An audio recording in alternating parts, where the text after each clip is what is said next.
Hello everyone. Before we get started on this week's episode, just a quick word that YouTube in all its infinite wisdom has decided that some of the Die Party games are now not suitable for advertising. It doesn't mean a whole lot for the content. I'm not going to censor the videos in any way, but if you'd like to lend your support so that Die Party can continue to grow, please check out the Patreon or subscribe on the Twitch channel. Enjoy the episode.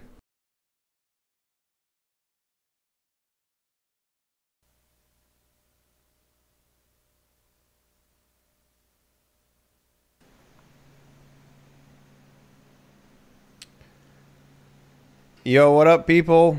Welcome back to another episode of Die Party Noose, your very much weekly roleplay experience. Welcome back. It's been a hot, sticky minute since we last played. I blame Brian for all of our delays. One.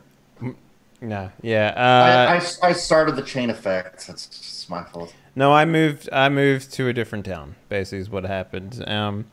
We were supposed to start last week, but I was just way too tired because I'm also working a full-time job now as well. So, it's been definitely a long time. I've like Farrell mentioned, it's we've probably already forgotten what's happened, but I have a vague idea, as I always do.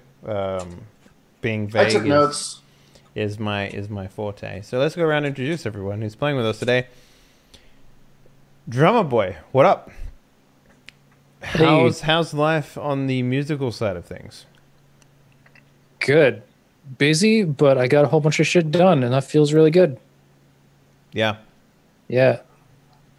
So I'm all caught up on my Patreon stuff because after I released 2 albums, and then I dropped behind like 12 or 14 days on my Patreon. So I finished 2 songs this month for them. One of them's like a kind of a Persona funky anime jam. The other one is a mystery noir kind of Blades in the Darky jam. It's kind of interesting now that you mentioned like Persona 5 anime funky jam. Do you think like outside of Persona 5, is there any other inspiration for that shit? Like, there's a band called Cassiopeia.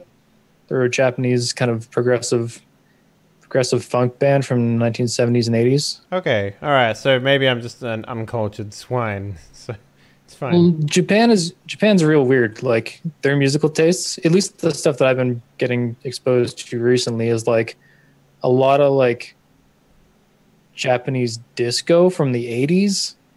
That's weird. And it is really weird. It's kind of cool though. Huh. It's definitely, you can tell right away it's Japanese because their chord structures are a little bit different than the Western chord structures. Mm-hmm. They have much longer sequences than we do. And they sing in Japanese. They do sing in Japanese, but even the instrumental stuff, you can tell. Yeah. Huh. Okay. Or they try to sing a lot of the disco stuff. They try to sing in English, but it's very much English. It's great. Not only is the jams are like spot on, but the English, oh, it's so good. So good. Nice. Yeah, man. What else have you been doing? Last time I saw your stream, you were playing System Shock, right? The first one? I beat System Shock 1 and 2. Okay. And now we're on to Thief Gold, which is the definitive edition of Thief Deadly, or not Deadly Shadows. Thief.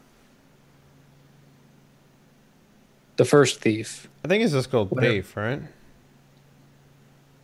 It might be Deadly Shadows, because I don't know.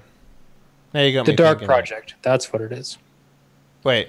Thief the Dark Project was the first one. Okay. Thief Metal Age was the second one, and Shadows or whatever was the third one, and then they did a reboot in 2014 or something, Right, yeah. which was just Thief. So go Ah. through Thief now, and then next is Deus Ex. Yeah, do all I that. need to finish Deus Ex. I think I'm like on the last level or some shit. You know, honestly, I remember Deus Ex being a lot more open than what I got my experience to be. You got those rose-colored glasses. The nostalgia factor is real. It's not so much that, but like, you know, when everyone talks Maybe about multiple games blend together, and you think they're the same Yeah, game, but like it's kind of weird because like you know you don't really think too much in it. Like because I get exposed to this shit all the time through my work and stuff like that. But like when you think about it, like we was like, oh, it's very like much like Deus Ex or whatever, and he's like, oh, okay.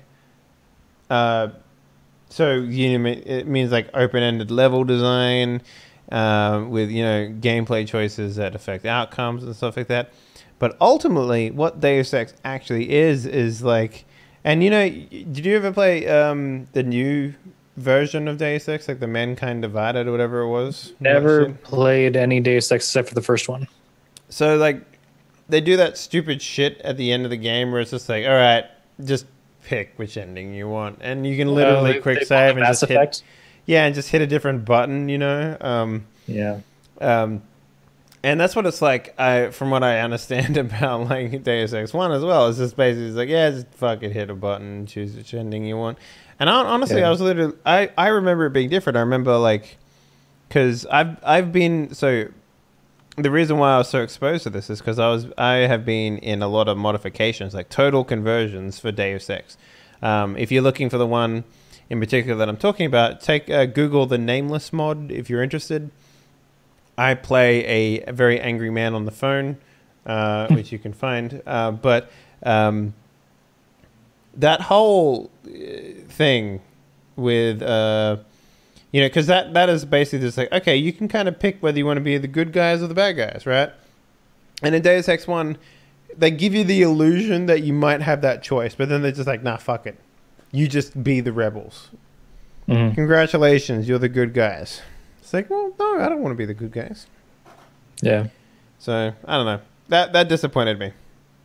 Yeah. The ending to System Shock 2 was kind of funny, though. Oh, yeah?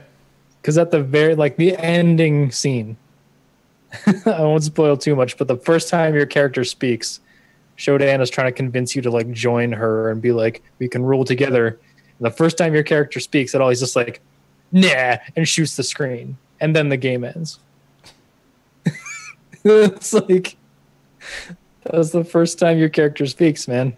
In either game, I think. That's like a Doom reboot style. Yeah, and it sounds totally out of place. It's like out of left field, just like, nah. Like some guy on the fucking like dev team just put in his we voice. need someone to say nah. Jeff, can you say nah? Nah. Nah. Perfect. There we go, perfect. No, as in I don't want to do it. Doesn't matter. We've already recorded you on this fucking stupid handheld recorder that we had back in the 80s. Anyway. Yeah. So that's pretty cool. Like how you finding Thief? Oh, you haven't started yet, right? 3 missions into Thief. Okay. Water arrows is what I remember from that game. Yeah, water arrows. The noise arrows are bullshit. They don't do anything. They just let everyone know that you're in the area, and then they just like sit there with their swords out, like, whoa, ah. Yeah. Well, you expected a video game to reset AI after 10 seconds? Come on, man. No, I wanted them to go to the arrow so I could sneak up behind them and hit them on the head with my club. You know, bonk them? Yeah, man. But one thing I learned about Thief is they give you a bunch of objectives. Like they start out the game start out the mission like you need to get this thing. And through the course of the dungeon, you find out about this other thing that you have to fucking get or else the mission won't end. Those aren't optional. I thought they were optional. So I did like the whole thing. I couldn't find this damn mystical soul gem or whatever. So I just exited the level being like, fuck this thing, I'm out. I got outside and the mission wouldn't end. I'm like, what? So I had to go back, find the fucking mystical soul gem that was like deeper into a weird off room that I never checked. And then the mission ended when I got outside. Yeah. And then I did the exact same fucking thing. The next mission, when you're supposed to like infiltrate some guy's house, Raphael or whatever, and steal his purse off of his bag. Raphael, man. And then you're supposed to steal his like prized silver fire poker that I could never find. It wasn't near the fireplace, so I'm like, well, whatever, I'll just leave. So I left, killed a whole bunch of people on the way out, and safely got back to my street. And salted the earth on your way out, like mission wouldn't end. I'm like, oh yeah, fuck, they're not optional. Great. Yeah. So I'm looking forward to if the next game has optional things. I also recall that Old games, man. you could take like a bunch of like coin money and shit from places like that too. For some reason, I remember doing that a lot in that game.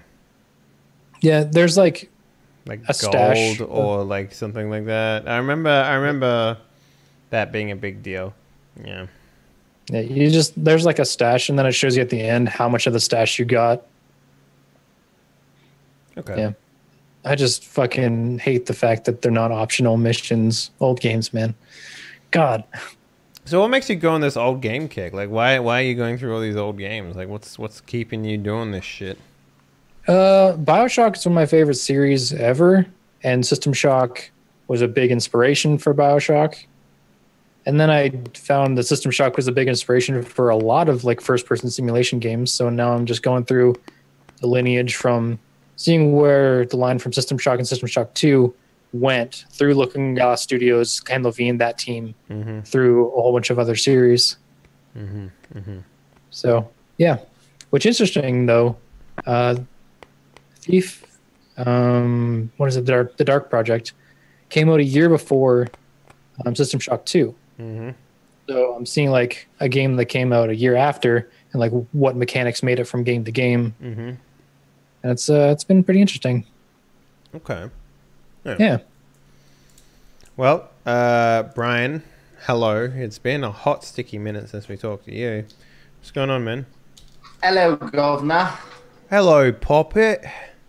Not much. I mean, I've been working. I got a new gerb, so I've been doing that. Sweet. What is it like? Assembly line dildo manager? Like, what are you doing?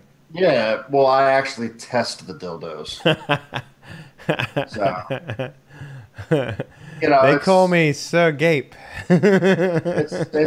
it's a tough job, but it has its ups and downs.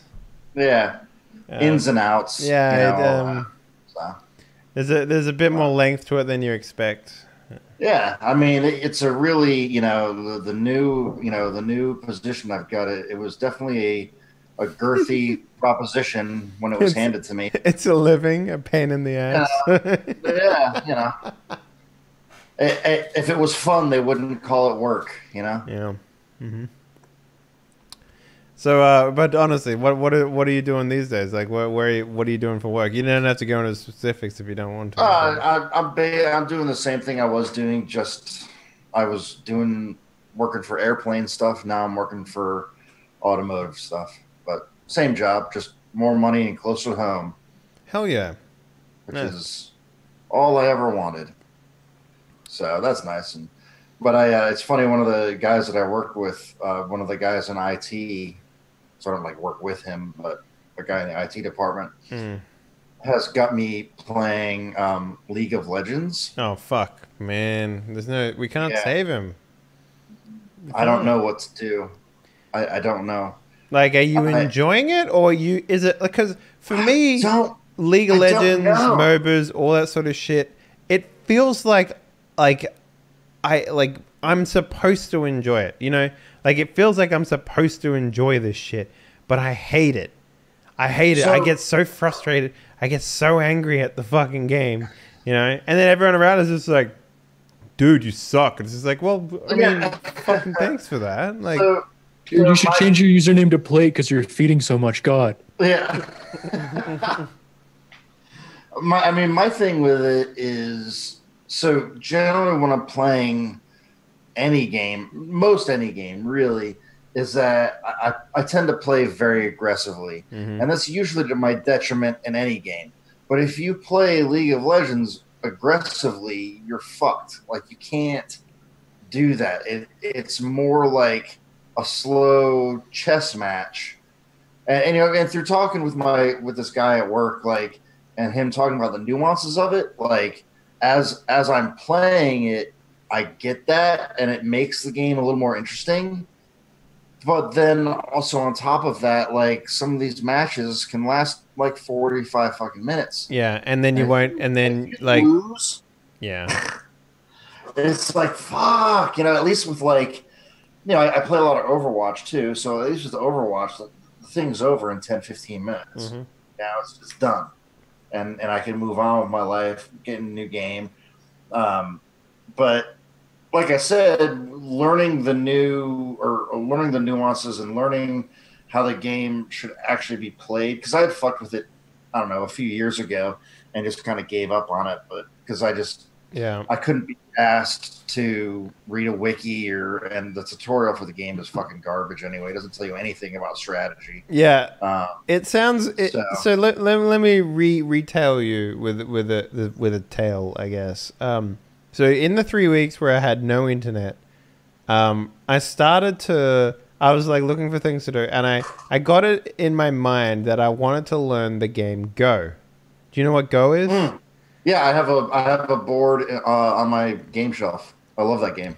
So Go is like stupid difficult to understand, and the nuances in it are just like insane. Like, and I don't mean that in like a weird way. I mean like that game is fucking insane. You tried to learn Go without the internet? Yeah. No. Just by yourself.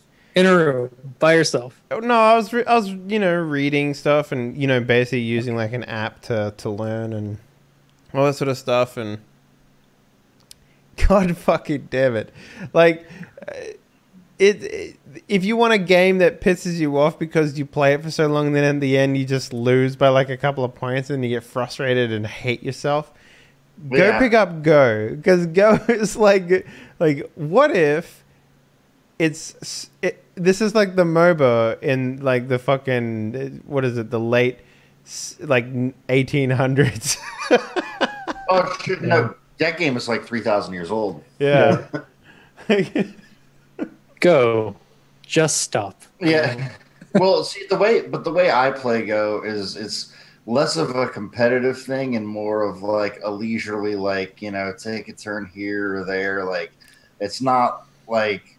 Oh, I was reading about it. The professional players, they can sometimes, there's like tournaments that they play for like 3 hours and maybe they do like 4 moves and then they postpone it for a week. And then they go and like the tournaments last for so long in Go that they actually have like, okay, so this tournament's ending, right? But we won't know the winner for another 3 years. So let's start a new tournament with the same people while they're playing the old tournament. It's Go Legacy, yes, exactly, man.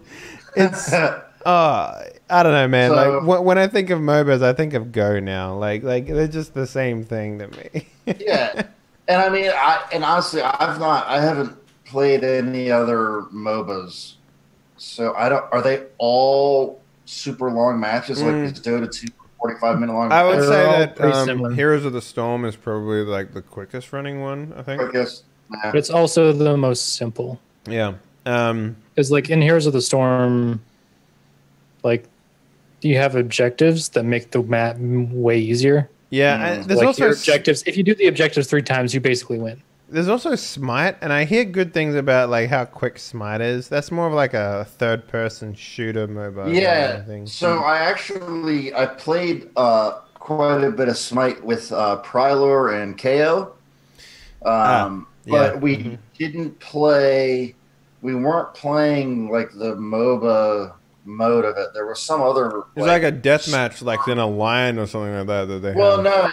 No, it was like a cooperative swarm mode or something, where like a bunch of enemies would swarm you, and then eventually a boss would show up because there was some event going on. And like a PvE kind of horde mode. Yeah, it was like a horde mode, and Prylor and KO wanted some fucking skin, and I just wanted to play video games, so I played with them. I don't know what they were trying to get, but some like kitty cat ears or something. Oh, fuck it. Of course, yeah. But, I mean, that pretty much describes those two in a nutshell. Right. Yeah.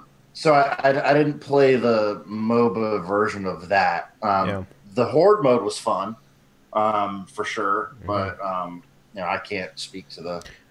I would honestly say that a good equivalent, if you like, is basically just like a Battlegrounds game is like basically the new MOBAs in my eyes. It has that same sort of mentality to it, and it has that same sort of replayability to it. They're basically the same game as far as I'm concerned in terms of like the type of consumption it takes. So I don't know.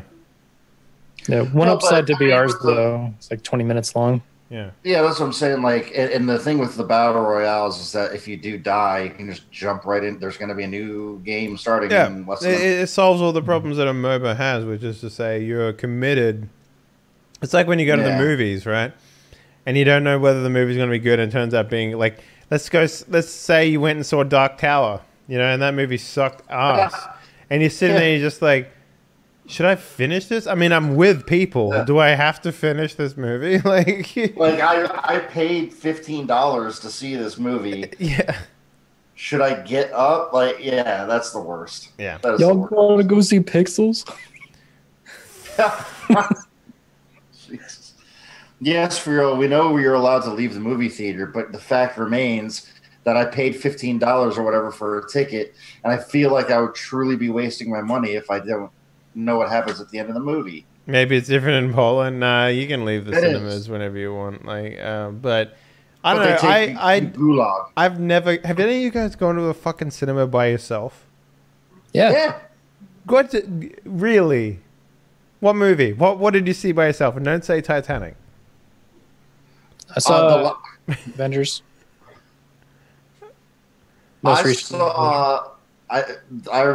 I know I've seen a bunch of them myself, but for some reason, the only one that pops in my mind is August Rush. The dude that like slaps the guitar around? Yeah. The little kid that plays the guitar with fucking Felicity and that Irish guy.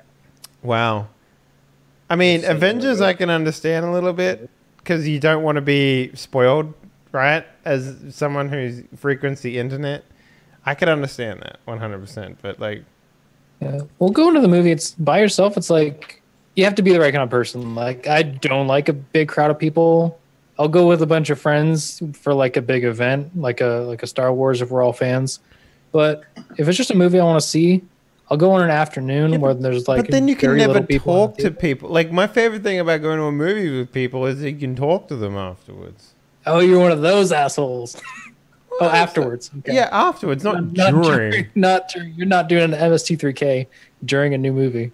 I mean, as a teenager, I used to do that when the movie was garbage. I remember doing that with Lord of the Rings, the second one. What was that? Return of the King? No, the Two Towers. Two Towers. How was that garbage? I don't know. It was boring. What? It was boring. That's one of the biggest battle scenes in any movie ever filmed. I remember making making all of the cinema laugh during the movie because I heckled the screen. I remember doing that as a teenager. I was that guy. It's I don't know. I don't do it now, obviously, because I'm an adult and I hate people. So there's that. But yeah. Well, anything else, Brian? Nah. No. You heckled the Two Towers, so move on. Go ahead. Next. All right, Maleo, my man. How's it going? What's going on, man? Talk to me. What have you been doing? Well, I've been out sailing for 4 weeks. I've been doing great. I've been on vacation too. So. Now, all right. You got this? Let me ask. Is this a cruise? Did you go on like a big cruise ship? I went on a tall ship race. I don't know what that is. I'm sorry. The tall ship, the ship with the masts. Yeah. We were sailing with only the sails, and then we were racing. Oh, so you're doing like an actual sailing race. So it wasn't like I'm gonna go on a boat that has a swimming pool on it because I'm an idiot. No? Nope. We were actually out sailing and pulling the ropes and using the poop deck, that sort of thing. Yeah. Sitting on the helm, saying to the starboard now. Wait, that's that way. Shit. So yeah. Well, that's so. Tell me about that. Like, what did you win? We were actually going to be third. Then because there was such little wind in just outside the harbor of Denmark or Esbjerg, they moved the finish line to a timestamp instead of their normal line, and so we went from potential third to 10th. Fuck those guys. Yes, our captain was so grumpy the next 2 days because he wanted to win. I mean, of course you want to. Like, fuck those guys. That's stupid. We actually had the wins completely in our favor. We knew it would be tough getting first place because they're Russian with it in the race as well. So first place out of the was not in reach, but second and third place might have been. We actually almost got third place, but then they moved the finish line. So, man, that's a giant slap in the dick right there. So how long did that take? That was like a week for you? That was a week and a half with all the partying and activities that were in Esbjerg and Sunderland combined. And then I've just been chilling at home, trying to get used to not standing and tipping side to side. Did you have you played any games recently? I just been back in time. I remember when I was playing Warcraft 3 the most, I played the game Legion TD.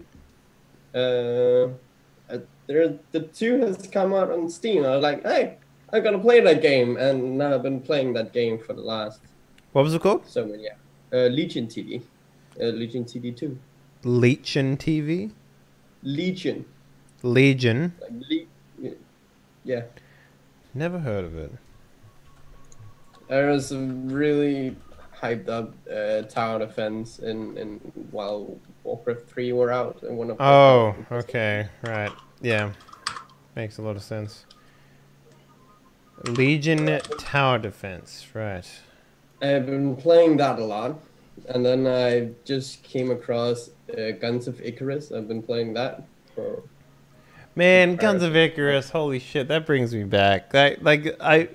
That brings me back to a lot, actually. super far. Like I knew those guys back when I was doing Desura shit, which was a long time ago. Man, are they still? Is that game still working? It must be if you played it. So, yeah. Last time I was online, there was 500 people online. So. And wow. That is during my daytime, or our daytime. So that's not while the Americans or the Russians are awake.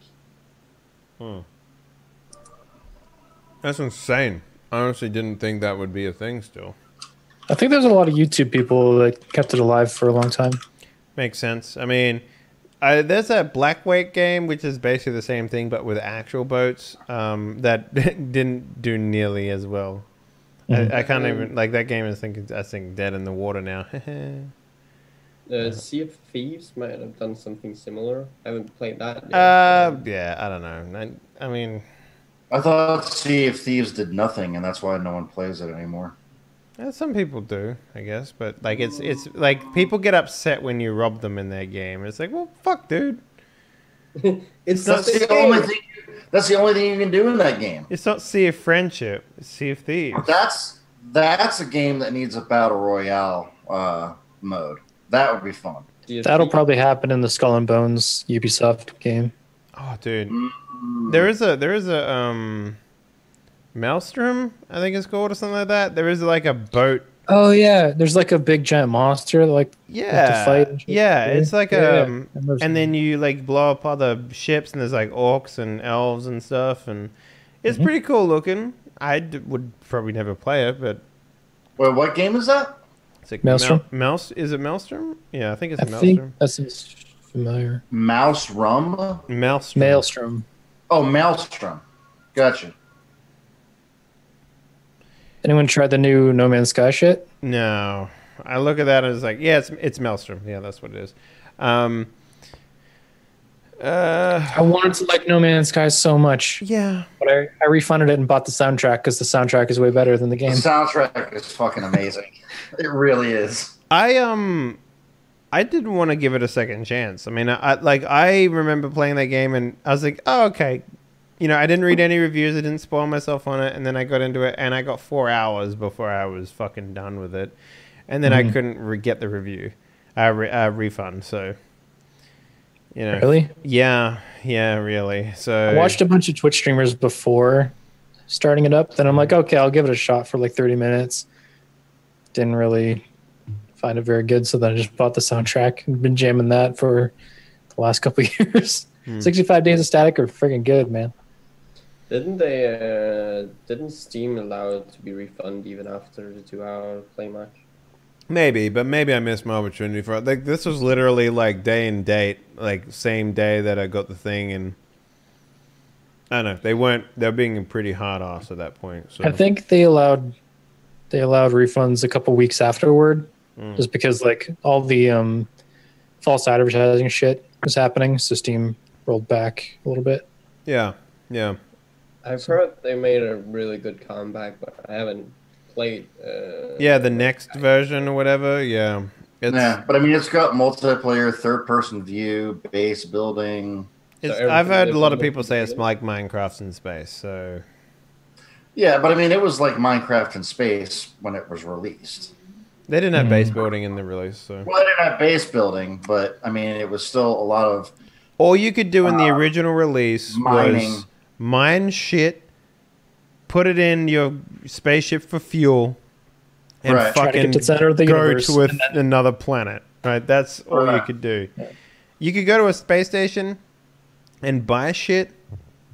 And that was the fucking limit to it, though. Like, there was nothing else to do. They've done not only just this next thing that they just released, but leading up to it. I mean, they've been, because I mean, I bought the game on release day. I think it was the very first pre-order I ever did, actually. Wow. And one of the, but because I normally don't do that, and I'm still subscribed to like the No Man's Sky subreddit.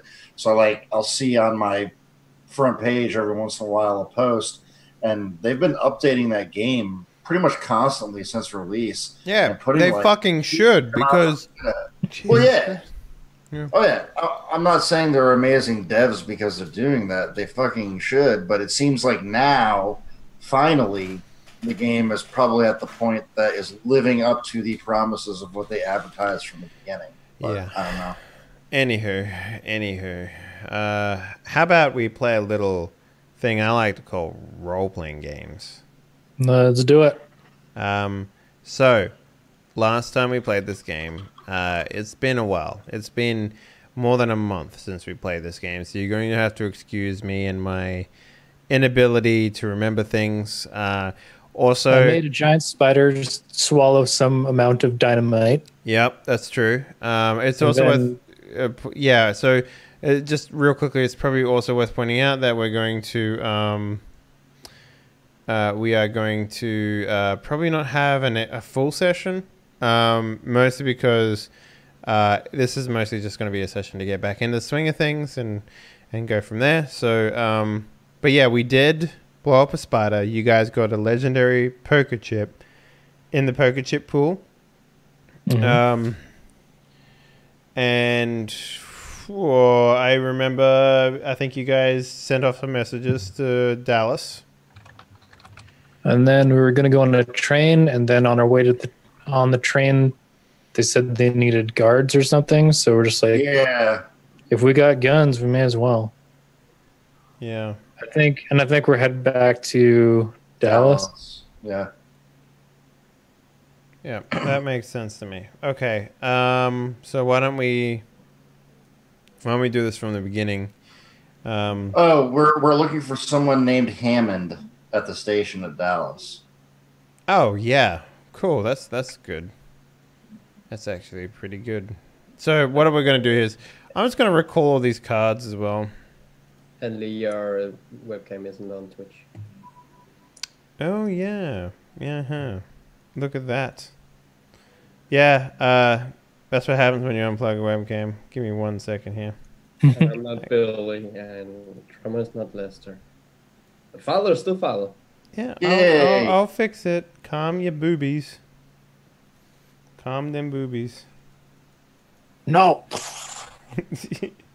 Glad someone gets that reference. Yep. All right. But yeah, so I guess what we can do right now is we can pull out. Oh, does anyone have like? Did we do leveling up and stuff? Is that a thing that we need to do? The last one. I don't think I leveled up. Okay. Or no, we did level up at the end, but everyone picked their shit. Yeah. Correctly. Yeah. Okay. Yeah. Okay. I got investigation, and then I bought a whole bunch of shit in the interim. So now we got 50 feet of rope. I've got a hatchet, a shovel, a gun belt, and 4 nitro. All right. And I bought Lester a pistol or something like that, right? whatever I broke of his. Oh, a hatchet or something, right? My hatchet. Tomahawk. Tomahawk. Yeah, yes. yeah, I bought him a tomahawk. Mm-hmm. All right. Okay. Well, let's pull out some tokens. So I guess Spoody, let's start with you. How many do you? Let me just shuffle these real quick, actually. Okay, how many do you get? I start with -1, so that's just 2. You get 2 right? Then. Yeah. So go ahead and drag them out for me.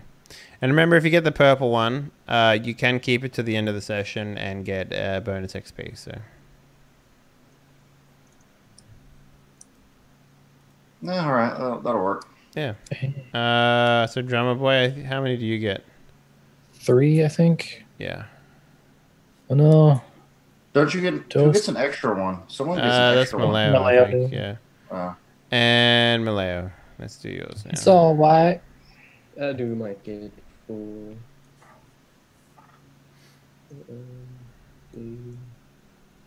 Damn. Hey, nice. All right, cool. So it's also worth pointing out if I get the purple one, it just goes straight back in. So.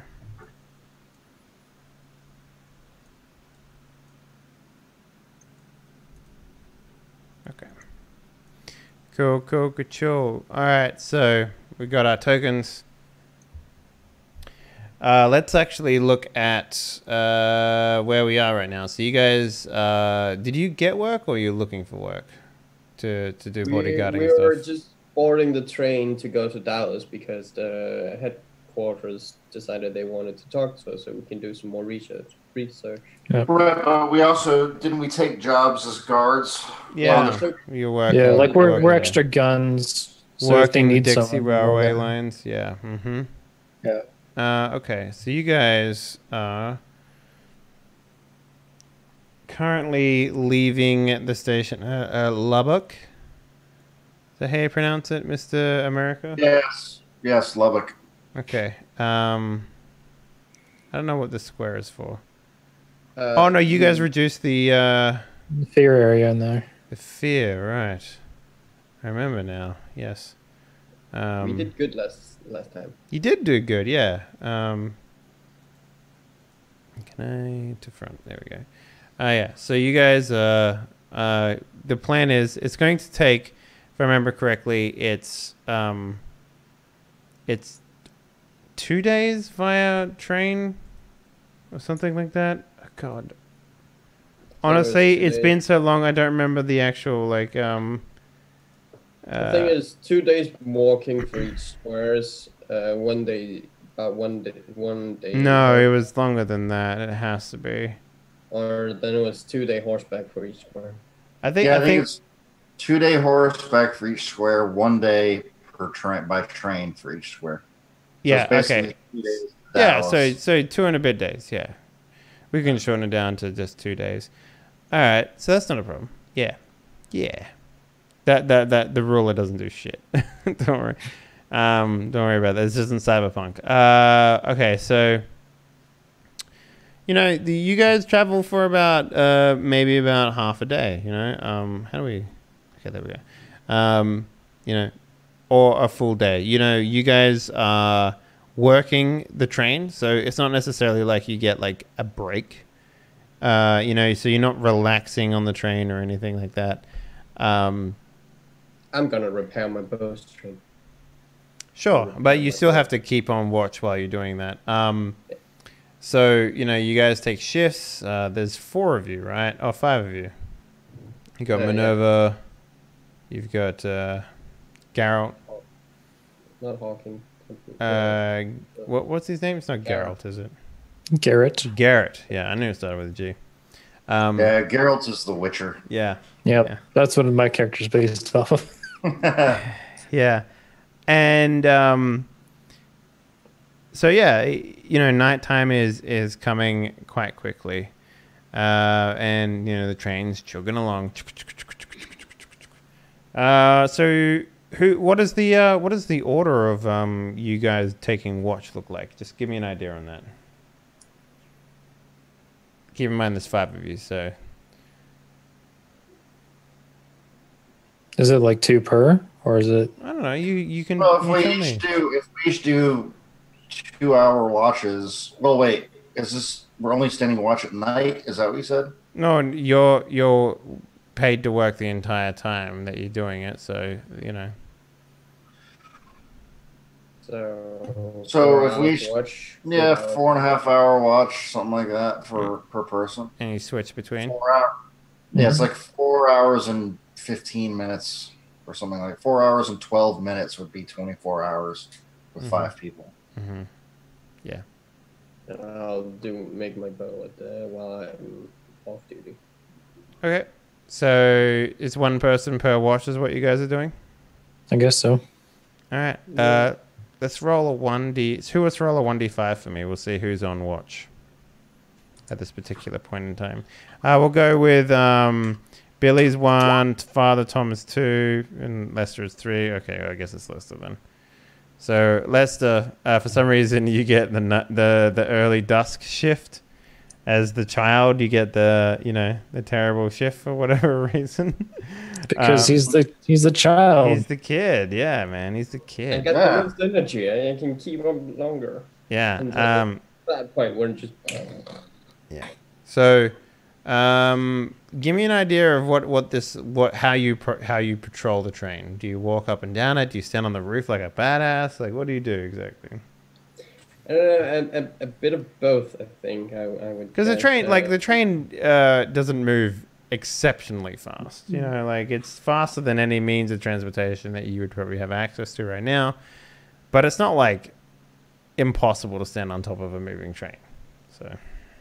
As the watch would begin, I would go around seeing that nothing is in trouble along the carts, down, going in between all the carts, as many as possible at least. And then after I've done that, I will go up to the highest point where I can actually see above the trains, and then see if I can see anybody coming from the horizon. And after standing there for about 20 minutes until I become a bit more tired, I will go down the trains again. Okay. There's no trouble, and then standing up there again. All right. Why don't do you have any perception-based skills on your character sheet? I have. Do you have notice? And investigation. Yeah, I do. You do? All right. Yep. So why don't you go ahead and roll me notice?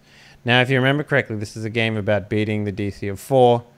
So, do you have any hindrances, actually? I'm not a mook. I don't think.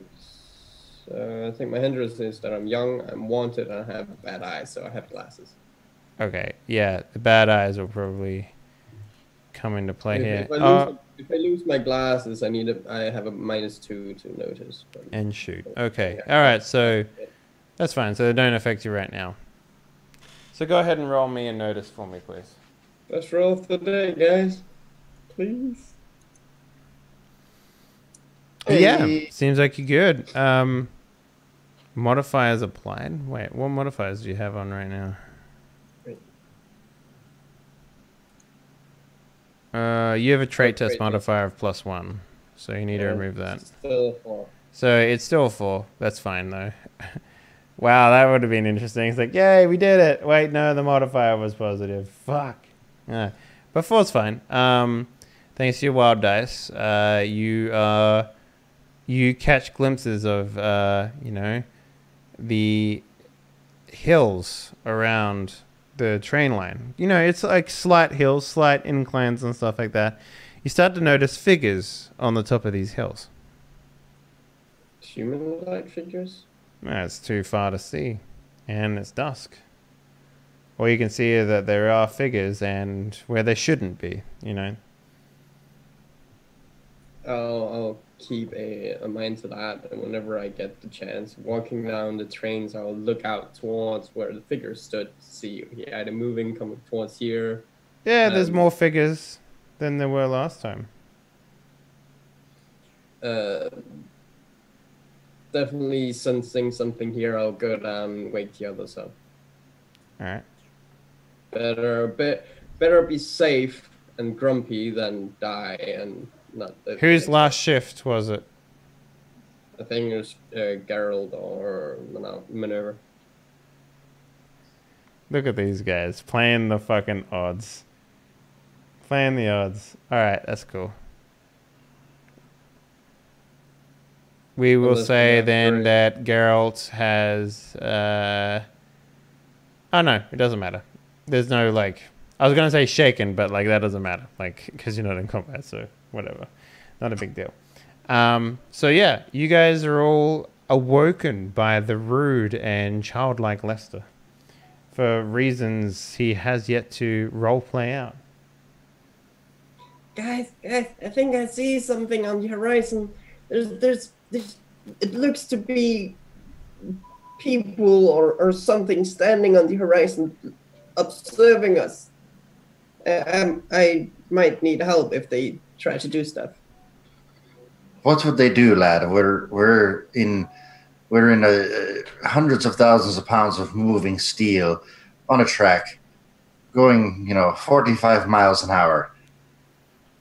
The fastest God has ever gone before. Man was not meant to go this fast, lad. As far as I heard the stories, people have actually caught up with trains on their horses.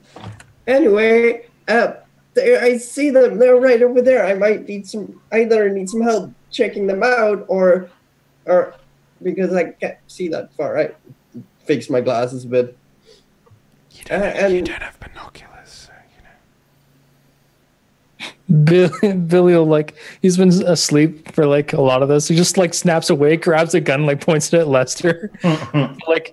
In the vision, it's like he was having another dream where that little fucking black thing was, taunting him. Your dreams are 100%, visited by whatever yeah, so, this thing is. As soon as I see it's not the little black thing and just Lester, I was drop the gun for a second. If I look out the window, can I see what he's talking about? Or do I have to go on top of the train? They're not there anymore. Oh. So I'll look at Lester and be like, boy, I think your eyes are playing tricks on you. That can happen sometimes in the early evenings. But I saw them right there. Well, they're not there anymore, so I don't think it's a problem, is it? As I said, we'll be in Dallas in a day anyway, and you'll forget this even happened. Try to keep your imagination in check while the rest of us get some sleep before we must go on watch. Be a good boy. Okay. I will come back if I see them again, though. Oh, please do. Take a picture if you would. Oh, wait. Cameras are prohibitively expensive and take 15 minutes to take the photo and then a day and a half to develop. Don't worry about it. Paint a picture if you want. It's fine. Paint a picture. Idle hands at the devil's playground, my boy. Is this what Father Tom sounds like when he's sober? Like what's going on here? This is what he sounds like when he wants to sleep before he has to stay and watch for 4.5 hours. Yeah. You see a painting of the barrel of a gun, half of the barrel of a gun, and then Lester on the wall behind it.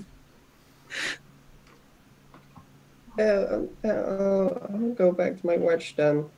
That's all right. Be a good boy.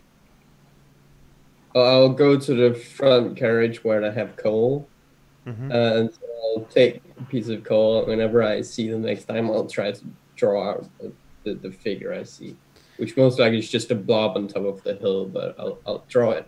Just all right.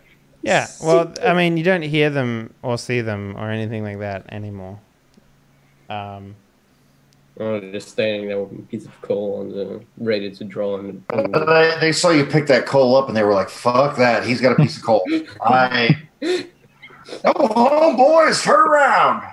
He got a coal. Yeah, There's a child with a piece of coal. After last, if I don't think Billy's having a very restful sleep since this thing is like haunting his dreams, so he's just gonna like get up all disheveled and walk to the back of the train to take a piss off the back of it. give me a notice perception. Oh, just notice. Sorry, I'm getting my game bleed is fucking real here. Just give me a notice. Just a notice or an investigation? I have investigation. I don't have notice. I mean, unless you're investigating your junk, I don't see how investigation would apply here. All right, let's just do a non-unskilled roll. Yeah. Let's make sure I don't have any modifiers from last session. No. Wow. This is bleary-eyed, just pissing off the back of a moving train. So have you seen which Indiana Jones is it where he's like trying to break the floor of the cathedral and the guy's stamping the book at the same time? I don't remember. So yeah, Indiana Jones is basically just like smashes the marble and the guy like stamps the book at the same time, makes a really loud sound, and he's just like, So basically, yeah.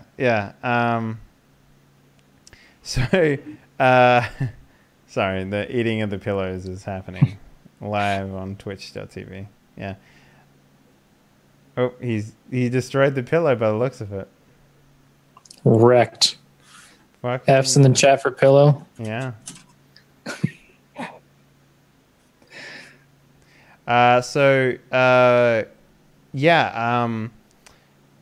Basically, you start peeing off the end, and maybe you sigh, and you think you hear something, so you stop peeing for like half a second, right?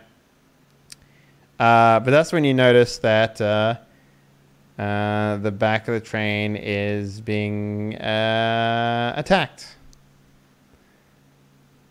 Great. By people on horseback. Then I'll whip out my gun. Sure, yeah. Why don't we roll initiative first before that happens? Sure. And then you have to. I guess I'm going All to of need. us? I guess you just Billy. What I'm going to need from you, Billy, you're going to have to put away your first weapon before you can, pull out a second one. I have two guns. I'm experienced at wielding two guns. Okay. Okay. Sure. Yeah. But isn't it more of a rifle than a pistol? I'm just kidding. Giving him too much credit. Yeah. So why don't you pull some initiative cards for us real quick there? So is everyone involved or just me right now? Just you for now. I guess when gunshots start going off, we'll bring in some other people, right? 9. This is more to see who shoots first. I guess you're shooting first. So I don't particularly remember how the combat works too much. So we're going to take it step by step. Now, you don't have any penalties for taking out weapons, right? Because you have your fast loading thing. All right. I've got quick draw holsters, so yeah. And so what that actually means for you is you can. Oh god, this is. I'm sorry. This is going to take me just a little bit of time to no problem. to go through again because it has been a month since we played this. Mm-hmm. From what I remember, I have to roll a skill check, try to beat their parry, and then I get to roll damage if I beat their parry. No, yeah, I'm just trying to work out how many things you can do in a turn. Because I know that most people can't pull out a gun and shoot it in a turn. I'm just trying to work that out. One thing, and then every other thing you do after that would give a minus if you aren't somehow. My quick draw holster basically gives the quick draw skill. Yeah. So Or he would edge. be able to quick draw and shoot without the benefit, but anything he does after that, or if you plant a hammer or anything, it will give you dynasty and anything, everything. I mean, You can, but you take a -2 if you want to do the attack in the same turn. So, you can't fire more than the rate of fire. Oh yeah, you have found the hammer and stuff. Okay, cool. So, what do you like to do? There are 4 men with horseback right now, riding their pistols in hand, and they are pointing them at you. So imagine the back of the train right now. It's like basically there's like it's almost like a waist high fence. Does that make sense? With like the middle of it being open so that you can get on and off the back of it. And it also has the train. I don't know what you call them, like the connector parts. With like the little couplings. Couplings. Yeah, that's perfect. Yeah. So. Also, I played with model trains when I was a child, so I know. Excellent. Yes. I know a little bit about the railroads. So, also pointing out your genitalia is a flow pin, so take that into consideration. Can I move and shoot in the same turn? Yeah, so I believe you can. So I'm gonna moving shoot and then move in the car if I can.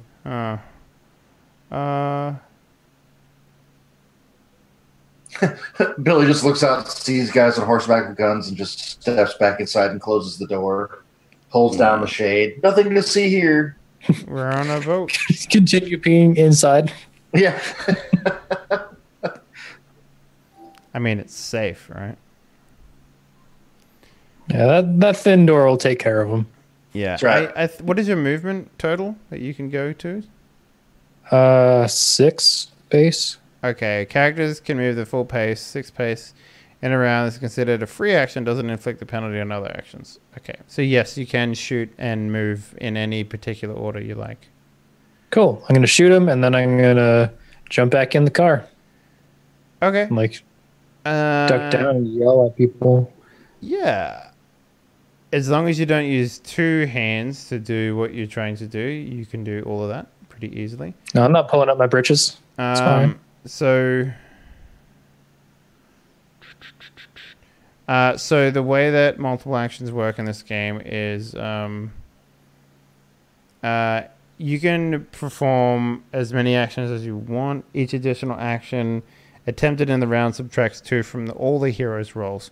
So since you want to shut the door and move and I don't want to shut the door. I'm just going to like take the gun out, shoot, and then like fade back into the car. Okay, so you're not going to shut the door and give yourself some extra cover or nothing? Are they like at the back? Yeah, so they're like the train is moving along the track.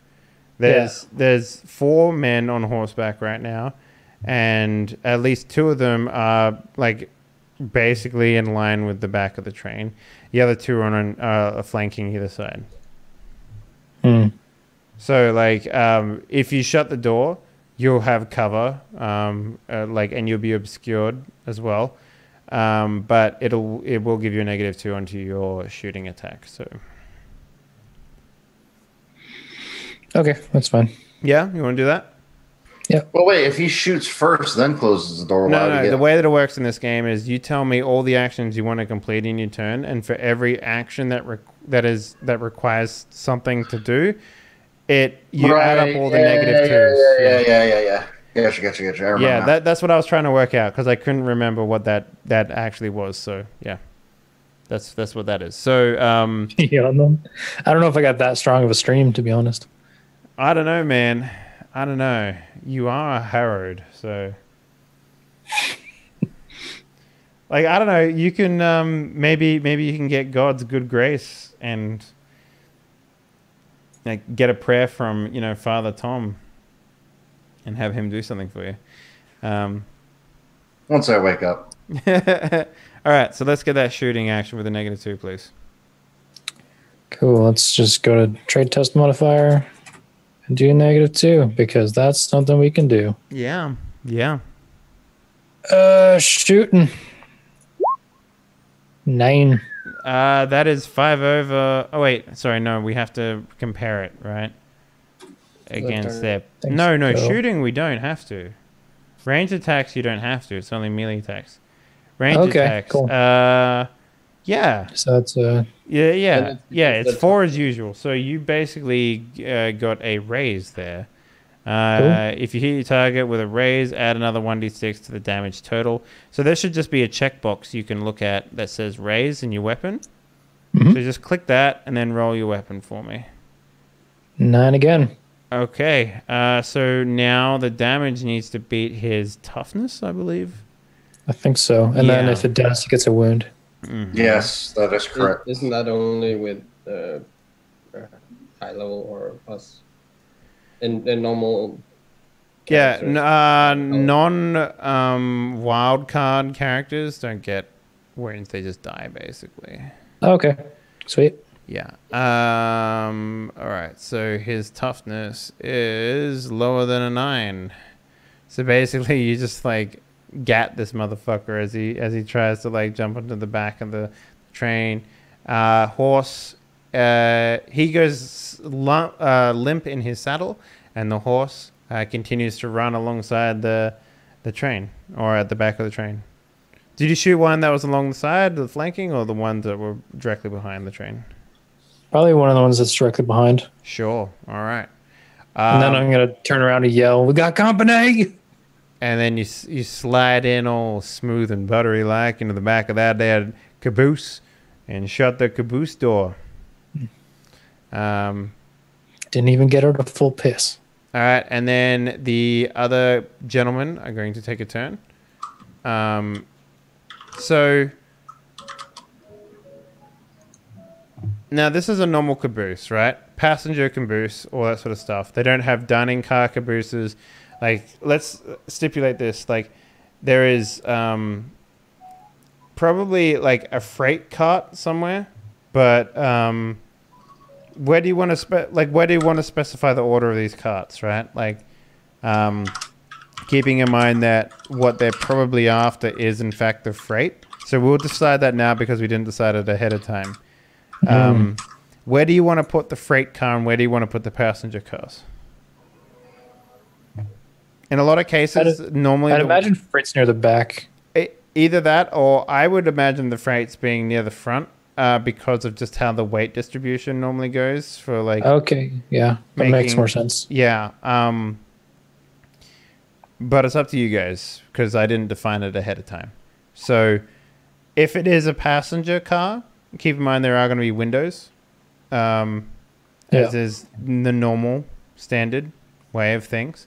If it is a freight car, there's probably going to be those big sliding side doors. I would think that if he walked to the back to take a piss, he would have had to walk through passenger cars. Yeah, that's what I'm I'd thinking. imagine it looks something like this. Oh, you did a zoom? Yeah. You did a zoomy zoom? You did a zoom. Something like that. So it looks like a passenger. That's the caboose, yeah. Yeah, that's a caboose, yeah. So there are windows in there. The way I'm going to say that there's 2 freight carriages at the front of the train behind the actual engine compartment. And then there's 3 passenger cabooses, basically. With one of them being VIP with like, private rooms essentially for about 6 or 7 people, with 2 of those in each one. So yeah, that's what basically the train layout is.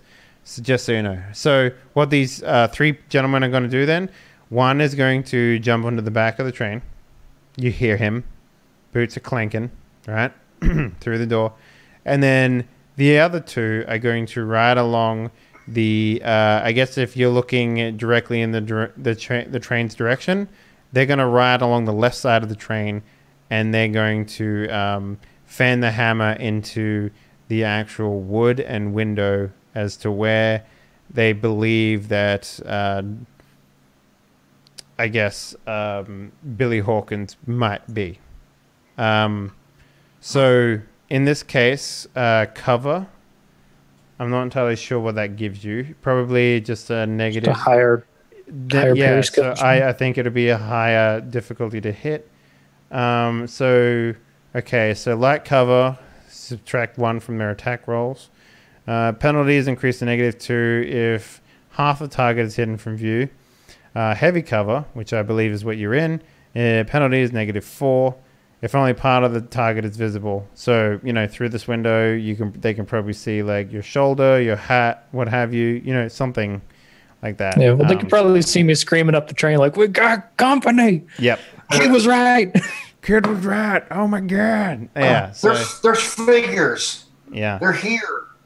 So that's what they're going to do. There's still just like a stream coming down my leg to like the decorative carpet on the train. God damn. A man was never meant to piss at 45 miles per hour. You know what I'm saying? Like, it just doesn't work. Right. It's not within God's graces to do something like that. So let's actually get that going then. So fan the hammer. How did we work it out without? Do you remember? Do you remember the burst template that we were using? Was it medium? No, it wasn't medium. It was cone, which is 2d4. Yeah.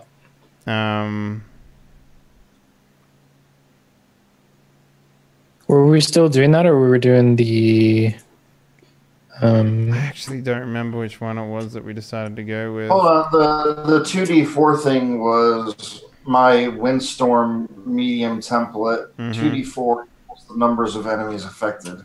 I think that might be right now. So I think we're just gonna roll with fan the hammer. So how did fan the hammer actually work? That's the question we got to answer right now. Because they're gonna do that. Don't you pick your targets like?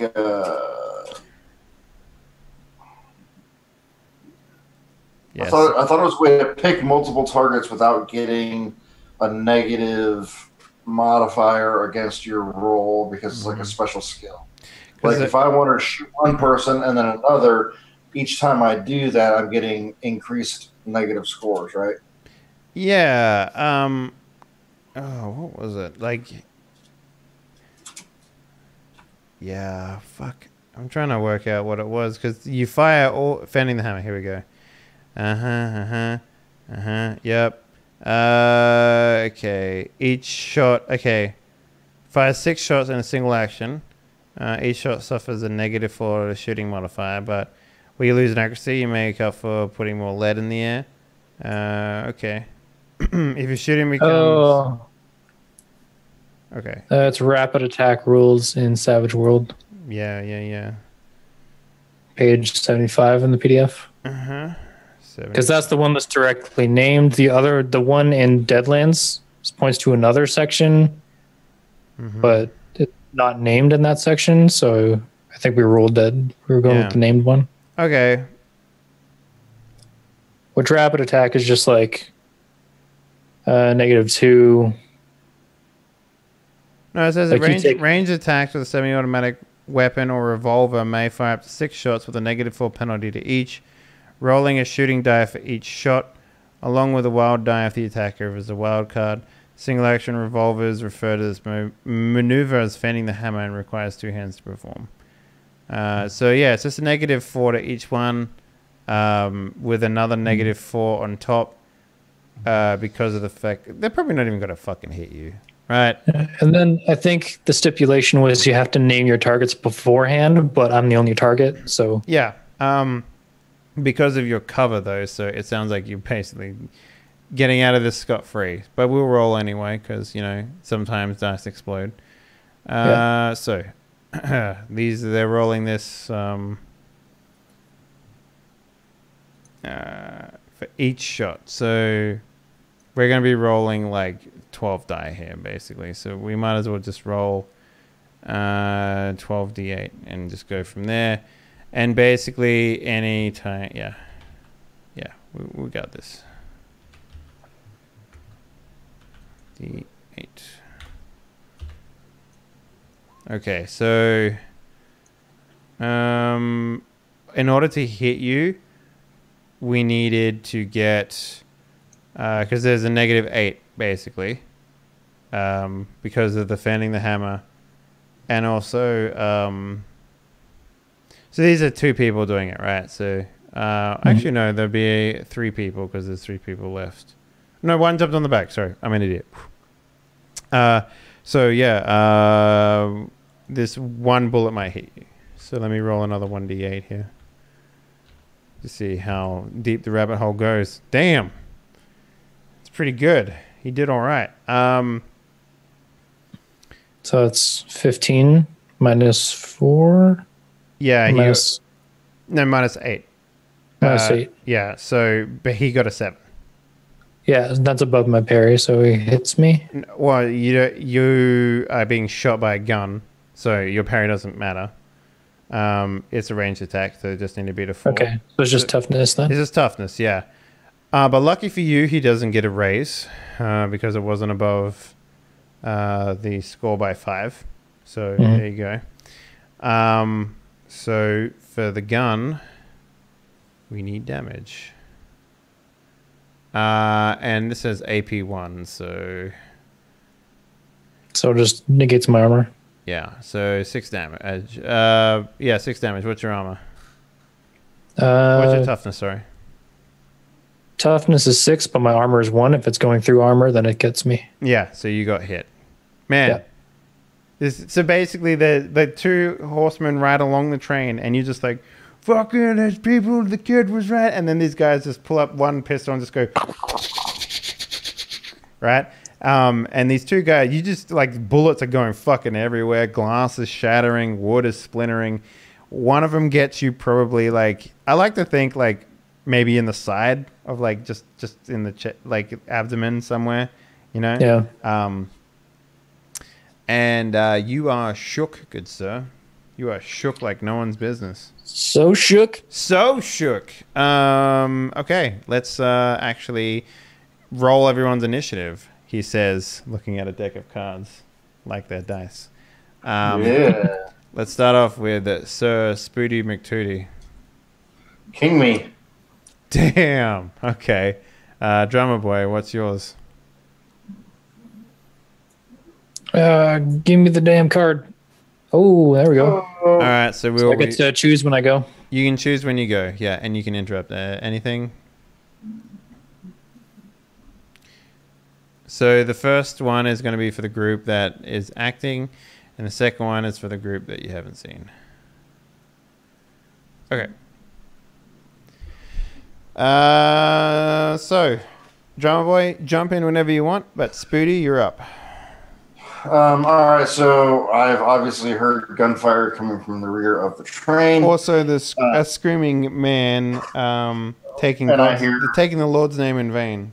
Good sir. I hear Billy yelling, so I'm probably going after getting shot, I'd be like, the kid was right, God. Yeah. Jesus, titty fucking Christ. So I'm going to run towards Billy. Will I be able to get to him and also take an action, or is it more like I get to him and I can let's define where you guys are, right? Right. So the caboose is definitely bigger than 6 foot, right? Right. I would say it would take roughly a human being.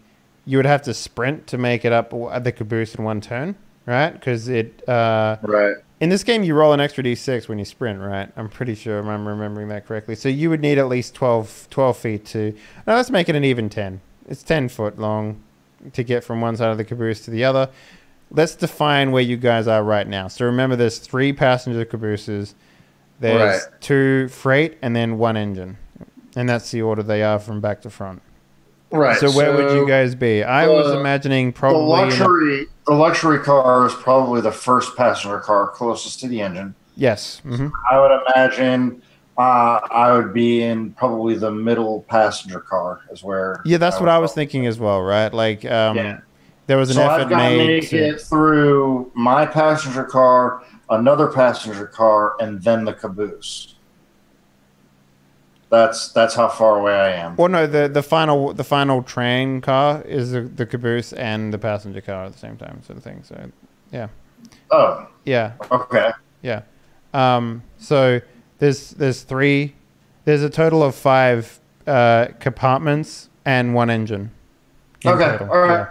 So I would have to go through one and a passenger half. car. Yeah, one and a half. Yeah, to get to the very end of the caboose, like to get outside onto that railing where Billy started from, it would be 1.5. But if you wanted to make it to where Billy is now, it would just be 10 foot. Okay, that's what I'm going to do. I'm going to sprint towards Billy. All right, roll me a 1d6. Well, actually, no. Yeah, tell me what else you want to do. Yeah. Well, all right. So I want to get towards Billy, and I want to try to get a better assessment of the situation that we're in, because you said that there's one group that we don't know about yet. I mean, yes, you don't know about them. All right, well, actually, hold on. What I really want to do is when I go out the back of the passenger car I'm in, usually there's like little ladders, right, in between. Yeah, so and you know, there's a coupling and there's like chains between the two things, so you don't and stuff. So what I want to do is start to climb the ladder and kind of like, while remaining in cover, kind of like peek over the tops of the train to see if I can better assess the situation. Yeah, so I'm absolutely. Not sprinting.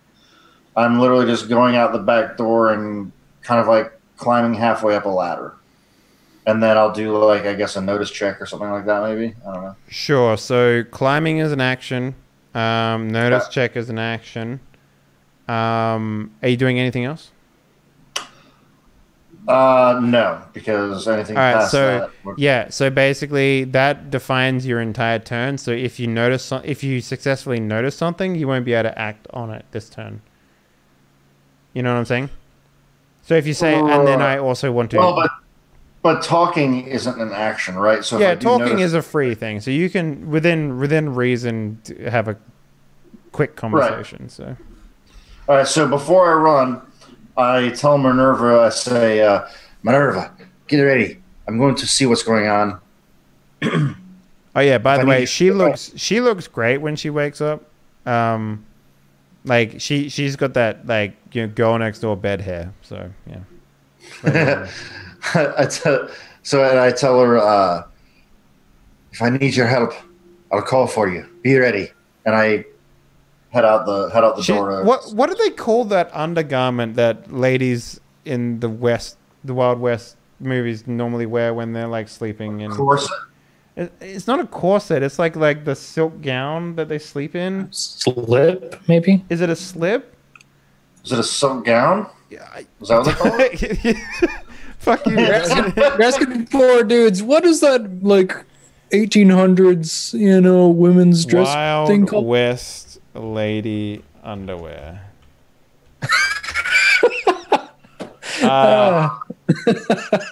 I think it's just lingerie, but it's like it's like a style. It's like, you know, it kind of looks like it's got the legs that are like tied together, sort of thing. I'll send you a picture. I don't know what it's called, but like it's I'll drop it into the chat so everyone can see. It's something like that, you know, like, you know, it's not sexy by today's standards in any stretch of the word. You know. Yeah. You know what I mean? Like, yeah, like sort of like under the undergarments sort of thing, and yeah, you know what I mean? Like, yeah. I was gonna say you're gonna get some. But I doubt she's wearing that on a train in front of strangers. She's probably fully dressed, right? You remember where you got her from, right? Yeah, but still, she's a woman of God now. She's not going to hang out in her under things. She is moving into that life. She came from orgies and other things, okay? So, like, you know, this is the halfway point for her. Maleo, say something. Yo. So, wait, do I need to, like, do a notice check, or...? So what this is going to be is you're moving, which is a free thing. You're climbing, and you're doing a notice check, so it's a -4 to your notice check. -4 to the notice check. Yeah, because you're basically at this point you're rushing, right? So, yeah. All right. So here you go. Ooh. Damn.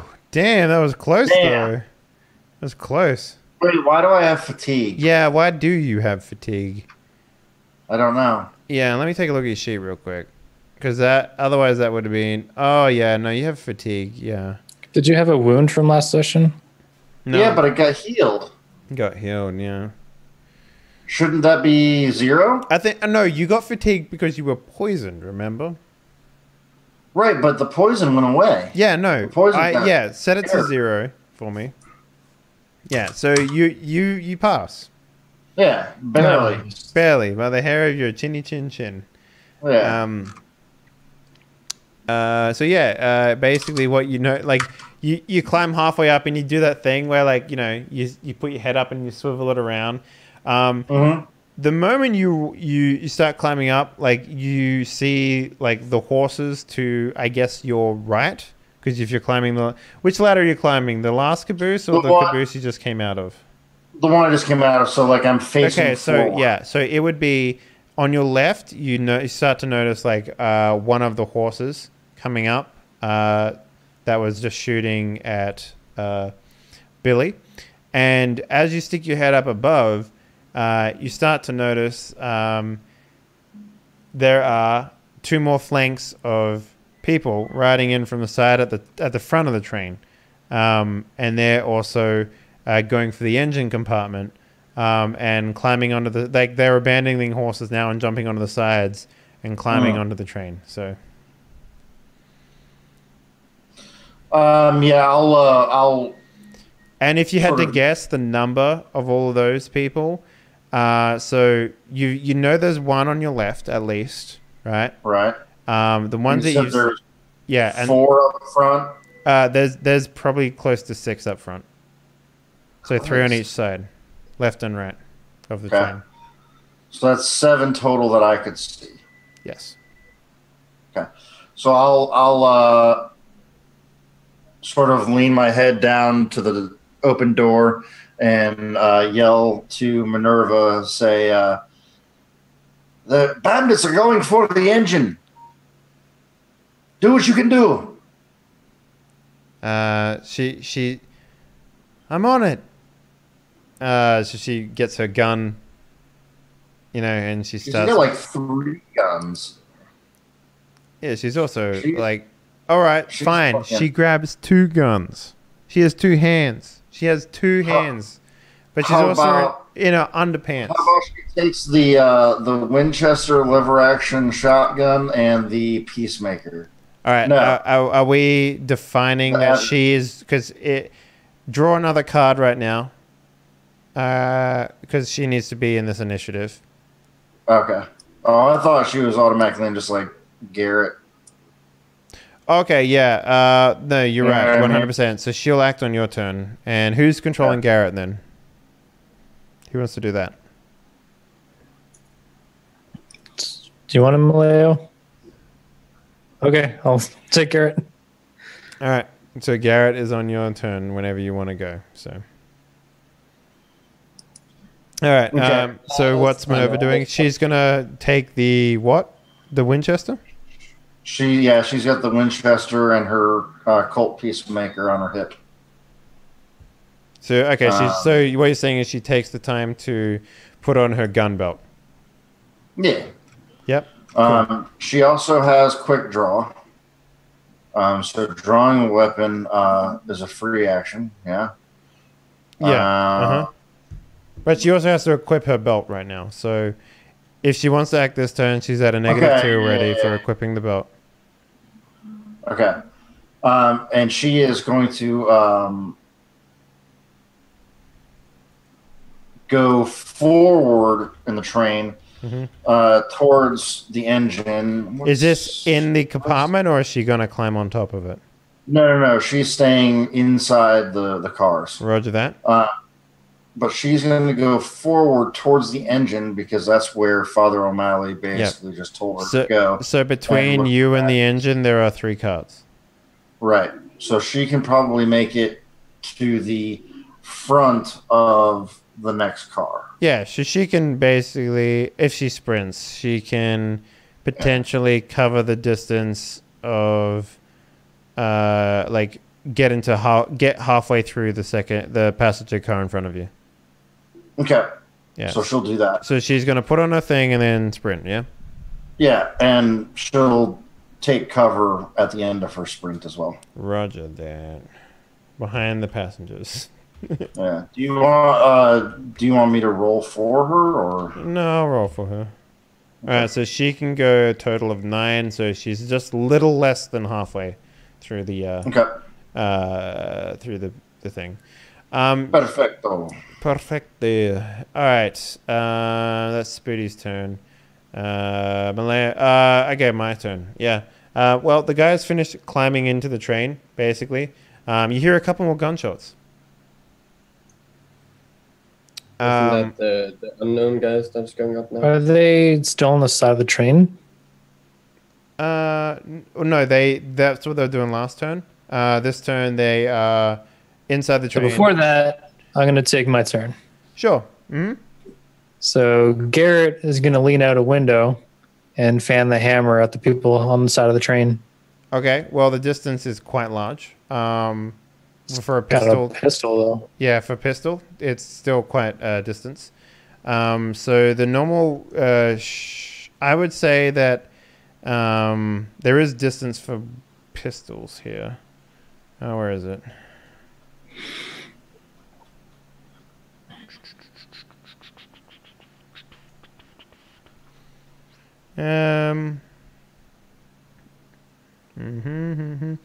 Okay, range attacks. So the normal range, for short, we're probably looking at maybe 20 feet is normal the distance for a pistol. Wait, I don't actually fucking know. Like, is there a page in here somewhere that tells me the distance of these things?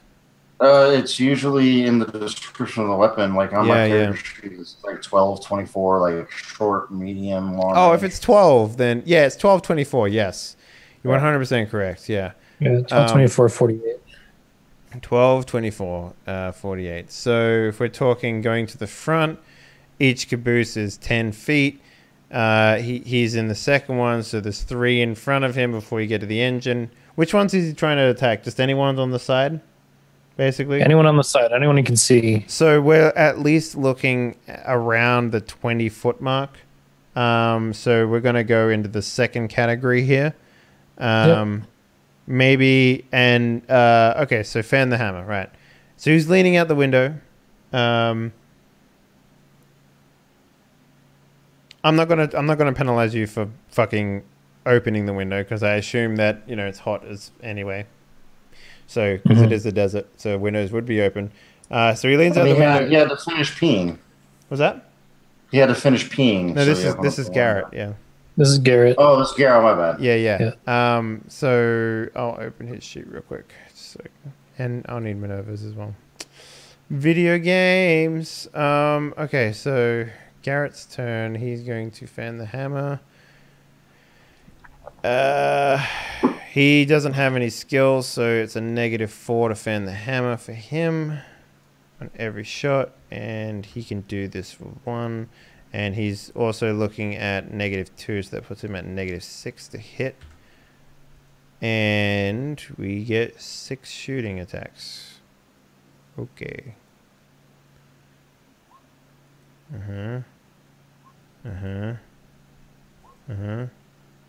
Oh, there we go. That's a good one.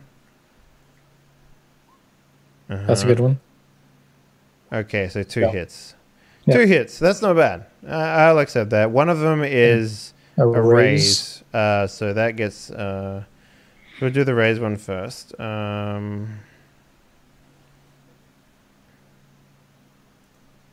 With that many minus modifiers, I'm actually surprised it actually hit. Wait. Damn.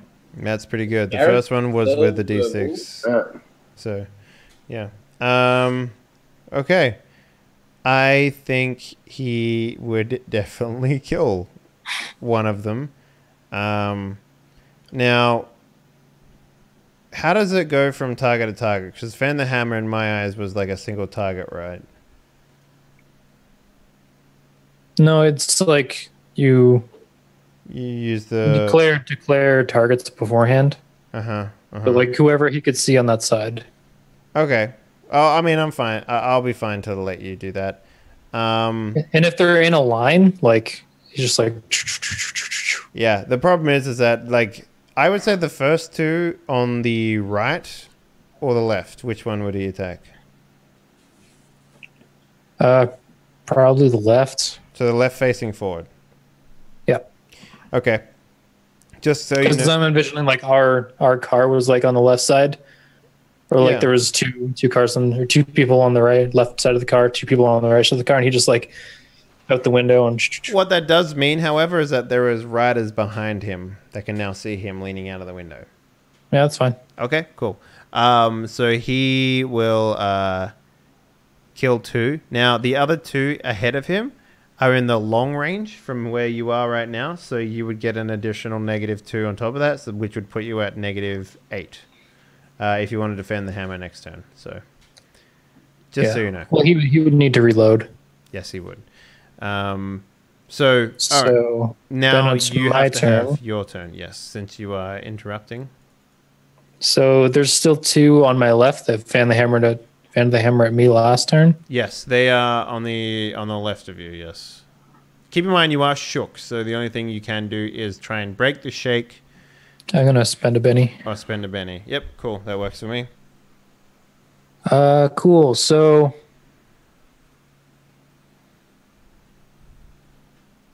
I guess I'm going to get to the nearest window and fan the hammer back at them. This is with your second pistol, yeah? Because you did. No, probably. You did. So you only got 5 bullets then, if that's the case. Yeah, I only got 5 bullets. Okay, cool. All right then. But I'm only at a -2, and they're at negatives for fanning the hammer last turn. Both of them already did, so they need to reload. So. Yeah, but they also have negatives to defend. Oh, really? That's what happens? Okay. Yeah, in the rapid attack, sometimes that number fighter, blah, blah, blah. Both the melee and range weapons version inflict a -2 penalty of parry. Oh, so it's just parry. Just for melee weapons then, yeah. Not toughness. Cool. That's fine. Okay. Yeah. That makes it a lot... because that makes a lot more sense. Like, because, if someone rolls deep on you while you're doing that, you're going to be distracted. Makes sense to me. Cool. So go ahead and... So... All right. So you're stopping your movement and you're going to try and shoot 5 bullets at which targets? The 2 of them? Yeah, the 2 of them that just fan the hammered me. So how many bullets for each one? 3 for the first, 2 for the second. Okay. So from right to left, so front to back. Mm-hmm. So just kind of like 1, 2, 3, 1, 2, kind of like sweeping motion. Mm-hmm. Makes sense to me. So at a -2 trait test. For Benny? Yeah, I think that's the only negatives you have because you got rid of your Benny. So yeah, you're good. Do you want to spend Benny on this? They're the white Benny, so I can re-roll a fail. You can re-roll a fail, or you can add a D6. Oh no, you can't. I think I can only add D6 on reds. Yeah, reds or blues. Yeah, you can re-roll. Cool. So I'll just. So yeah, we need 5 rolls from you. So first one is a miss. Second's a hit. That is a hit. Third's a miss. Okay. That's a miss. That's a hit. Yep. Okay. So cool. 1 hit on the first, 1 hit on the second. Yep. No raises. Yep. 6 and 5. 6 and 5. Let's see what their toughness is. Okay, so... And this is armor piercing as well? Yeah. Yeah, AP 1 on both. Uh-huh. Yeah, okay, you basically like brain both of these, or shoot them both off their horses, I guess. They flop to the ground, Western style, roll. But their horses keep running, And then they sort of like neigh and careen off into the mountainside, I guess. Neigh and lean into the horror, or lean into the train, just like blah. I've never met a horse that's stupid, but I wouldn't be surprised. All right, so yeah, now you hear a gunshot from the front, and the I need a let me just double check what that looks like. I think that is there like a because basically the train is coming to a sudden stop, and I need to make sure that you guys remain on your feet in this time and not take damage. Agility rolls. Is that what I do, or is it a skill?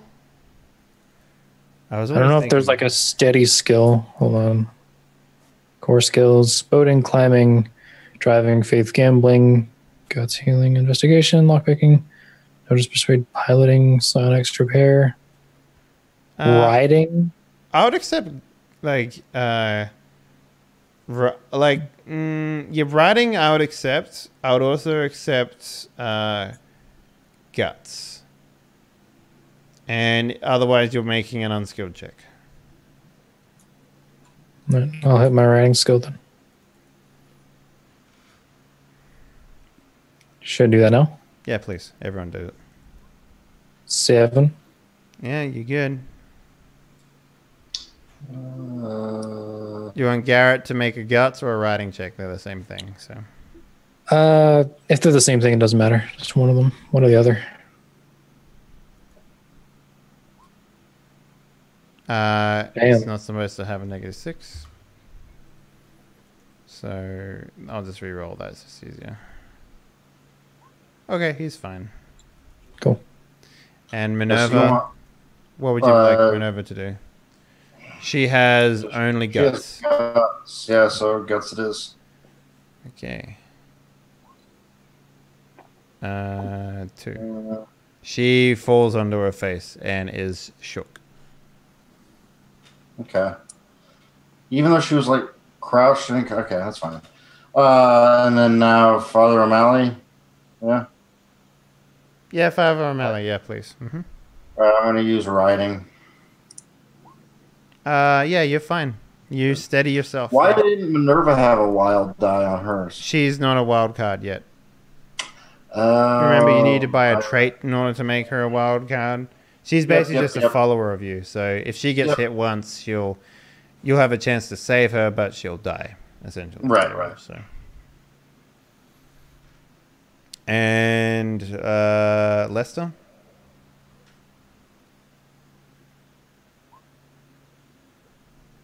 Okay, you're fine. Yeah. Nice. Okay. Well, Maleo, you're up. Just see him fly through the air and grab onto something really fast. Woo! Still sitting with my coal, just looking out the window, like, when are they coming back? What? Maybe something happened. Well, actually, thinking about it, Minerva would have died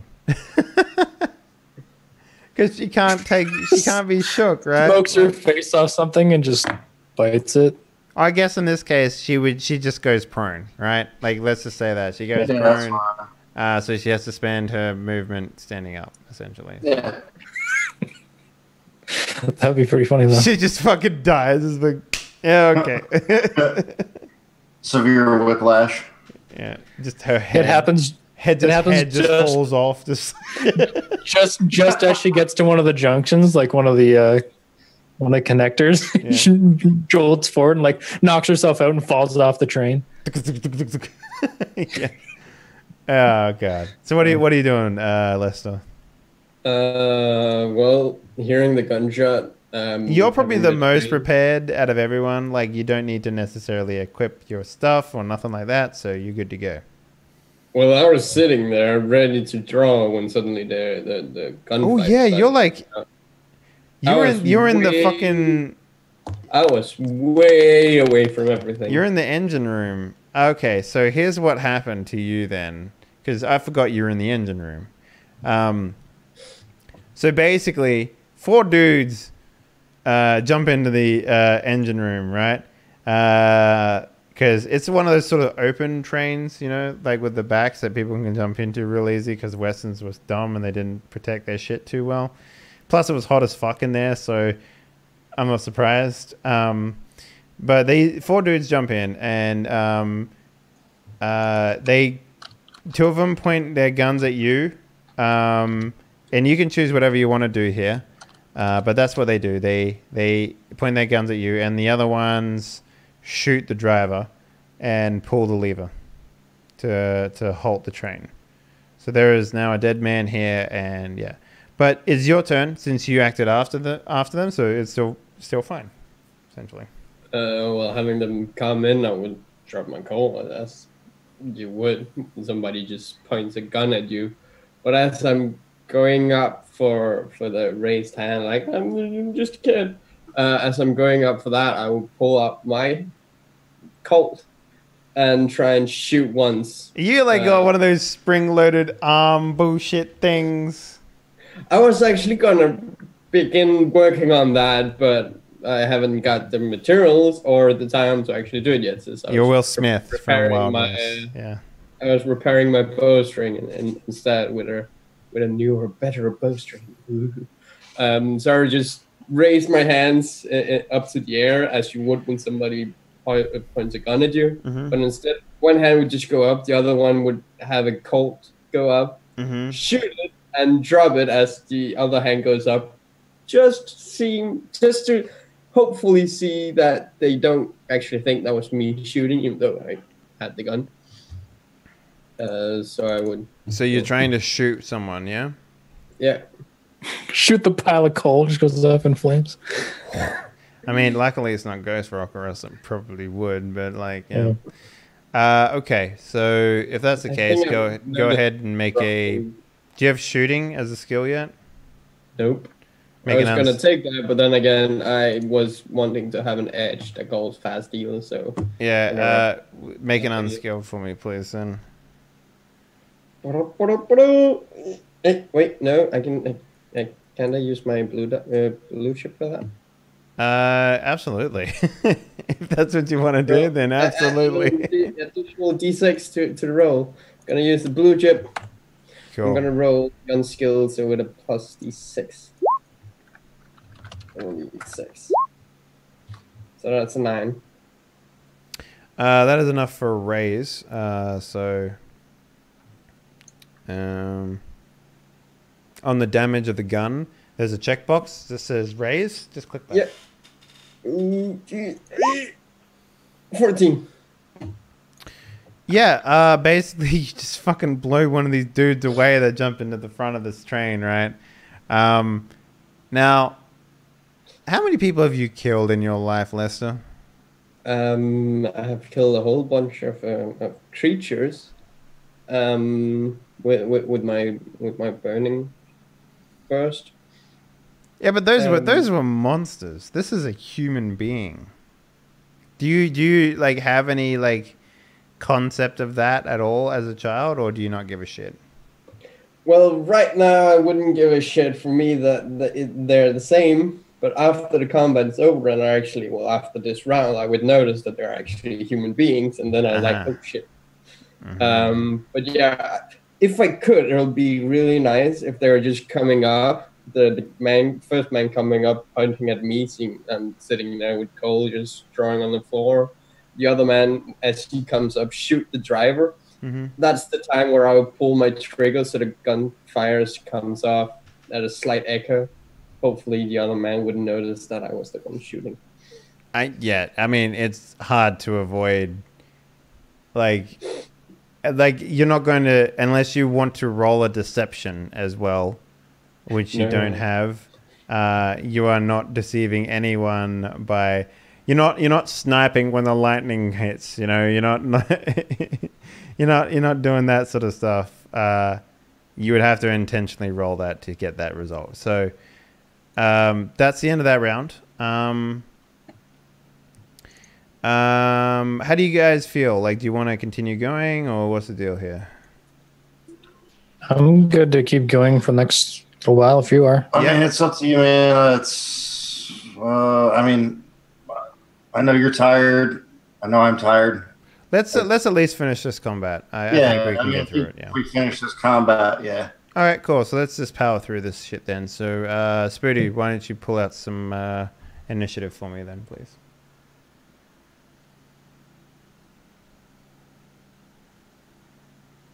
All right. Drama, let's see yours. Oof. Maleo? Hey, look at that. The kid acts first. Who shot first, Han Solo or the kid? Apparently Han Solo. Apparently the enemies. Hey, hey. Guess who's getting pistol whipped?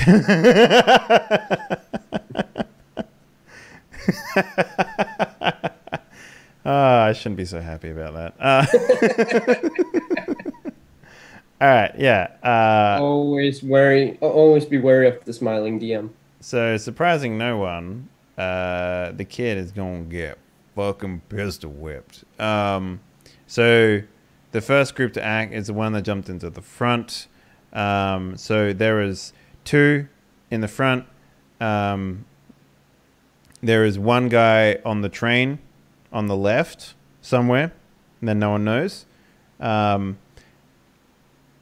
And there is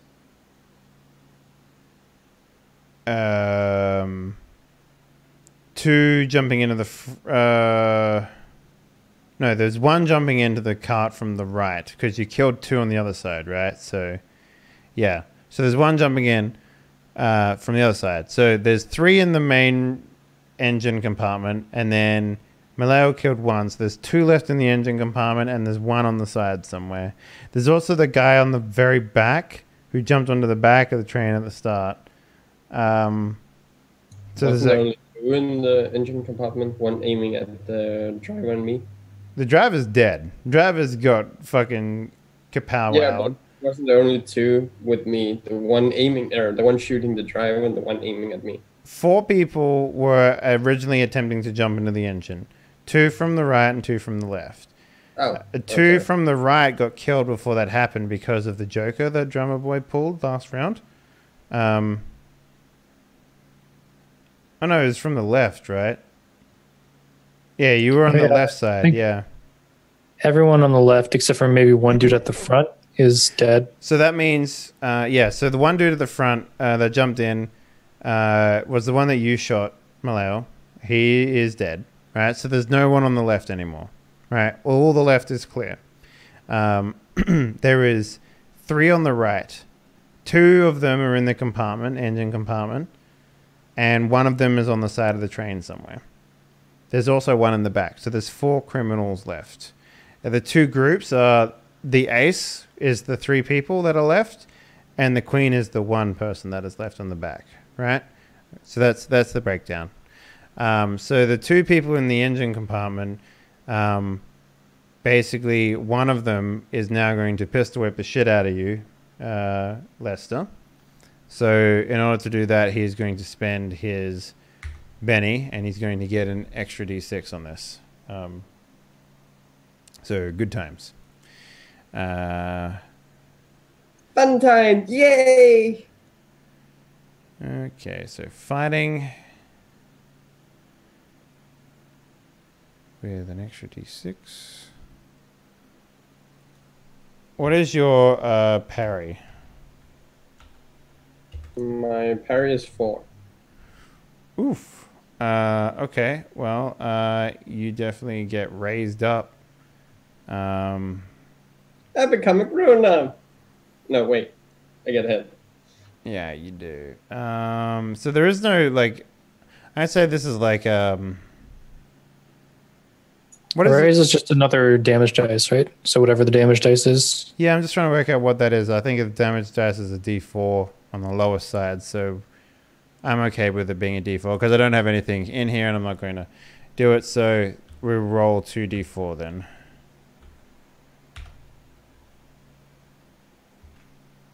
All right, what is your toughness? 7. A 7? Yep. We go through this every session. Every time. How is it that a kid has the highest toughness in the entire game? I don't know. He's got edges I for have a that. vigor of D8. Isn't it half your vigor for that? Anyway, doesn't matter. There's Doesn't 2 matter. plus half the vigor. And then I have armor. Leather armor. The highest toughness you can get in the game is like 8. So like the fact that a 12-year-old has the second highest you can get is pretty impressive. However you did it. Well, I do have leather armor, so actually, technically, I only have 6. And if they have AP1, be my 6. Yeah, I get you. But anyway, this guy pistol whips you. If it doesn't hurt you, it doesn't hurt you. That's fine though. I'm going to re-roll that though. I don't. Oh no, it's 2d4 damage. You can't get much higher than that. Really. Like, at most you can get 6. And that's not even enough to beat your toughness. So, well, 2d6, if you got 4 on both, you do damage. But if not, then no. Yeah, that's... And they're not like... 4 on both, I'm toast because they'll both explode. Yeah. Well, the other guy is going to see what's happening. I mean, you did shoot their friend. So I was trying to work out a way to not shoot you, but you kind of shot their friend, so... I shot the friend. That's only fair. Yeah, the other guy will just be like, "What are you doing, Bob?" You know, since when we were soft on kids? And he's going to take a shot at you, I guess. It's only fair.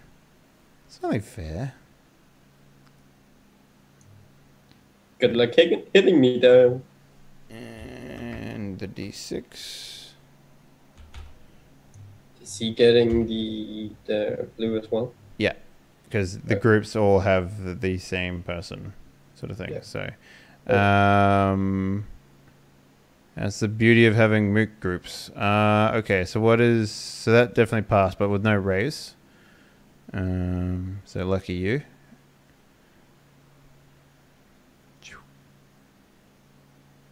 Alright, yeah, that definitely hits you. So you're stunned now. So that's good. Oh, it's the other one hitting me with the back of his gun. Yeah, the other one was pistol whipping you. Yeah. Oh, okay. That's why it only did 2d4 damage rather than 2d6 plus 1. Yeah. So I'm shook. You're shook, yes. And the second guy in the back of the cart, the caboose, is going to open the door, get on the floor, walk the dinosaur. By that I mean he's going to see Billy and Piao. So let's do it. Let's shoot Billy Hawkins. No, he's shooting Billy. So this guy doesn't get the raise by default because the D6. So this is a different moot group. So 5's a hit. 5 is still a hit. Yeah. Whew. Damn. I'm shook. Yeah, that's a shook and a half right there. Okay, cool. So that's fine. Oh wait, no, I'm not taking John Boy's thing. All right, so Maleo, you're shook right now, but you can still move. I think half move. I think is what you get when I'm gonna use my white to be unshaken. Yeah. And I'm just gonna. It wasn't me, and I'm just slowly walking further. It wasn't me. Shoot the other guy. I was just gonna take it off to show that I was armed, and it just went off. I don't even know how to use a gun. I'm gonna take my newly bought tomahawk. I'm just gonna try and smash in the guy who shot me. All right, unskilled check, right? You don't have melee. I do have fighting. Okay, yeah. Is melee and fighting the same skill in this game? Believe so, since there isn't any skill called melee. Cool, I'm fine with that. Make it so. I'm gonna use my other blue chip for that. Cool. So an extra D6 then. Damn. Here comes a raise. We'll see. Okay, so yeah, that's a raise for sure. And tomahawk.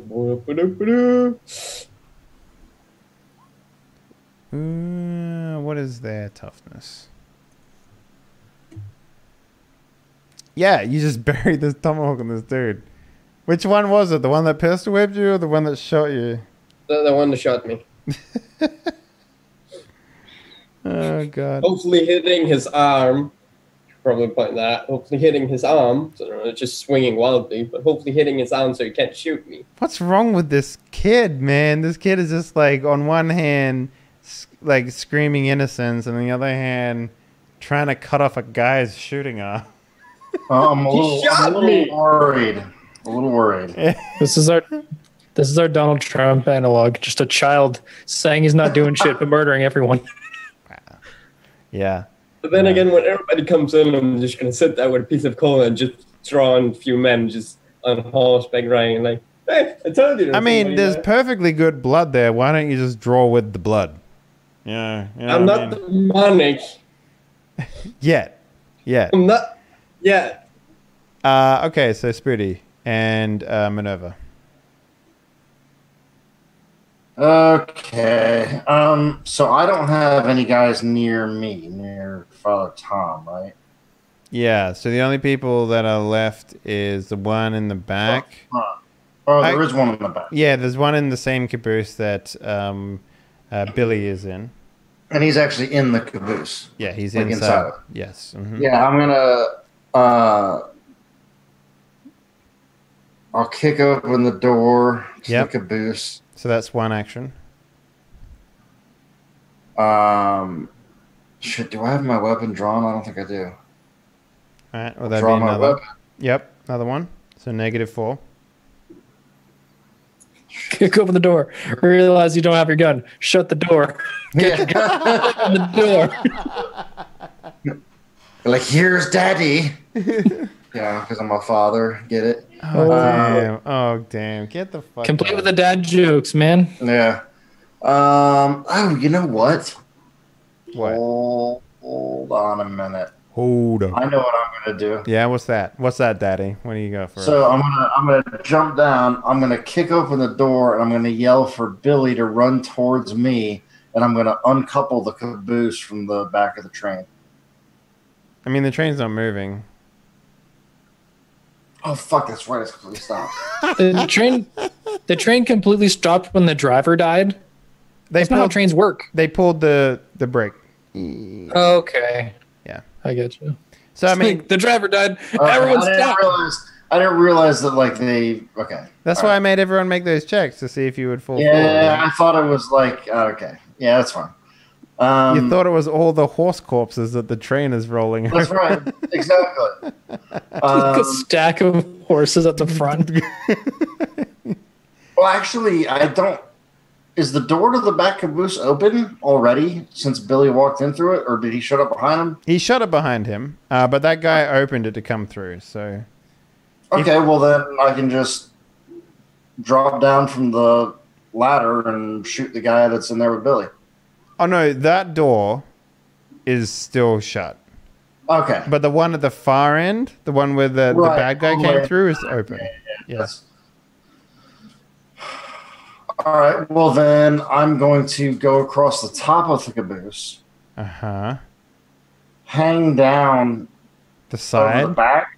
Well, no, not the side. The back, where the door's open. Remember, it's 10 foot, so you're gonna have to like sprint over the back. Yeah. God damn it! You are not making this easy on me. Actually, okay. Let's see. Billy's probably fine back there. Yeah. Fuck Billy. I've got a whole bunch of bennies, man, and this is a half session. I'm just gonna spend them and fucking go. Yeah. Yeah, I'm gonna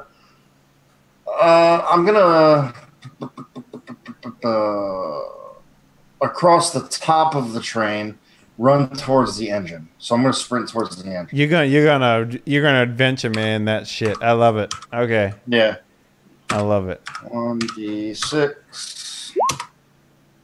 All right, so So you can move 10 foot. So you cover the entire surface area of a train caboose. And I've got 2 more to go till I get to the engine.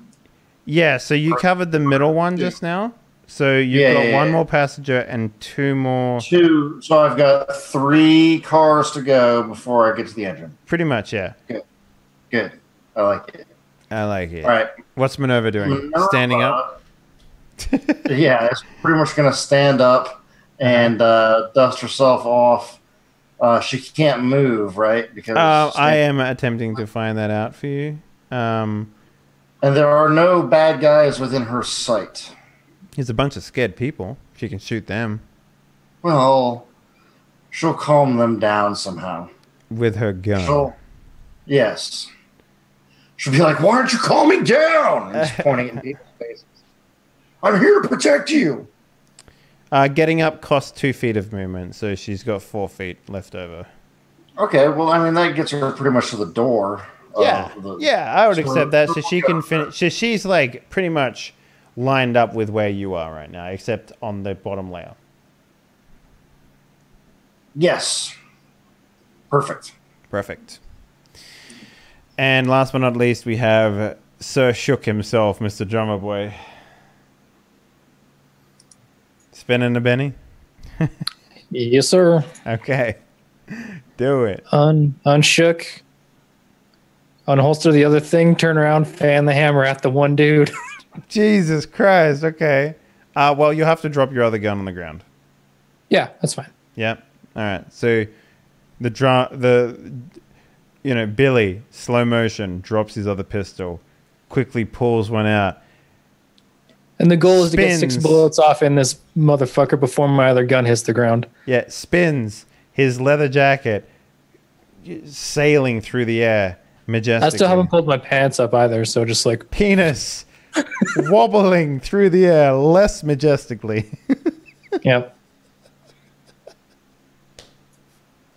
That's shit I thought I would never say.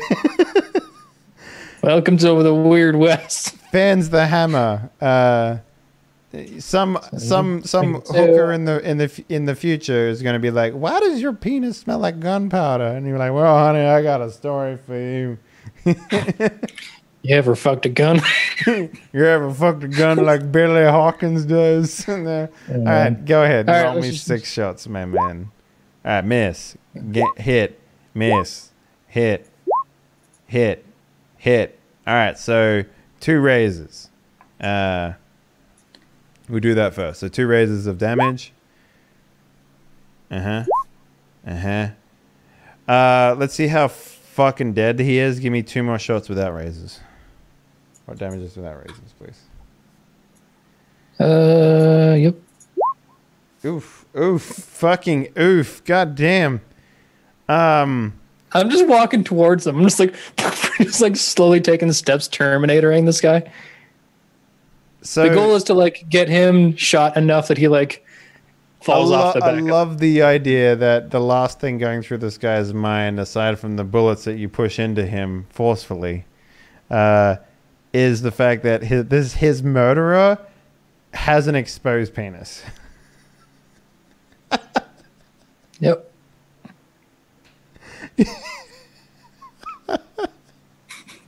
I just want to point that out to everyone. I mean, he's just asserting his dominance, that's all. Fully erect. Oh,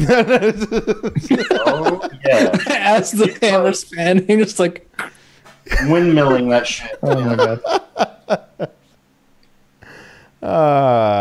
You boys are great to play with. Okay. But like my vision for that, just like walking towards him, fanning the hammer, like shooting out his shoulders and his legs, and then he finally just falls off the back of the fucking train. Yeah, he dead as fuck. So make sure you pick up your guns and do some reloading. But we got some turns to do, gentlemen. Garrett. There is the total. Oh, Garrett. Well, yeah, okay. He can't even really get there in time, so he's just gonna run. Run to the front? Okay, give me a D6. Let me just run my pace. Is his pace 6? Yeah, his base is 6, so... Okay. 7 inches? God damn. All right. Wait, what? How'd you get a 7 on a 1D6? Because it's run, right? Wait, why is it 1D6 plus 6? Because it's the run. Oh, a total of 7. Right. Yeah. So that just adds the 2 together. See, he basically he's behind Minerva, essentially, is where he's at. Like, cool. like probably maybe like a foot away from where Minerva is. Okay. Let's get some initiative going for potentially the last round. So there is 2 people left. One in the compartment with all his dead friends and a murderous child now drawing with his friend's blood. And some guy somewhere in the train, probably in the compartments with the extra containers or storage or something like that. So Billy thinks his fight's over, so he's going to go back to the back of the train and just finish off his morning piss. You've been holding it this whole time? Yeah. I only got half of it done.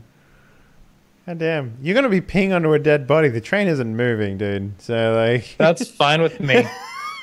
Okay. All right. So who wants to actually act in this turn to do, like, combat-related stuff? Garrett's going to, probably. Okay, so we need to pull a card for Garrett. Yeah. Spoody, you acting? Yeah, I mean, if I can get to somebody. You're probably going to be the closest to get to this dude that's like running around in the compartment stuff. So, all right, yeah, I'll pull a. Ooh, excuse me. Yeah. Pull a card. I feel that, man. I feel that. Yep. Sorry. So good. 5. Maleo. I think you're muted. But I'm not gonna act as Temps. What are you talking about? I'm just gonna shoot everyone, and I get 1 card this turn. All right. So Maleo, you're up, my man. With a king, what would you like to do? I'm just gonna turn around towards you call him Bob. I'm just gonna turn around to Bob like. So what kind of aberrations are you? Just gonna stand there with my tomahawk all bloody from his teammate. Are you trying to intimidate the man? Well, yeah, but I'm just asking him the question. Intimidation is a free action. It is a free action. However, you need to have the skill. I don't know if you have the skill. I don't have the skill now. Okay. Yeah. So he's going to look at you, and he's got this sort of look of shock on his face, but it's not like he's not aware of what he needs to do. So if you want more than that, you're going to have to roll, my friend. Is he gonna answer, or is he just looking at me? He's not gonna say anything. I'm just gonna look at him after he's silent. Like, I guess you better leave the train before something bad happens to you too, creep. He'll nod at that. He's okay with leaving the train. I'm just gonna wait until to see if he actually leaves the train. Sure. Or not. Mm-hmm.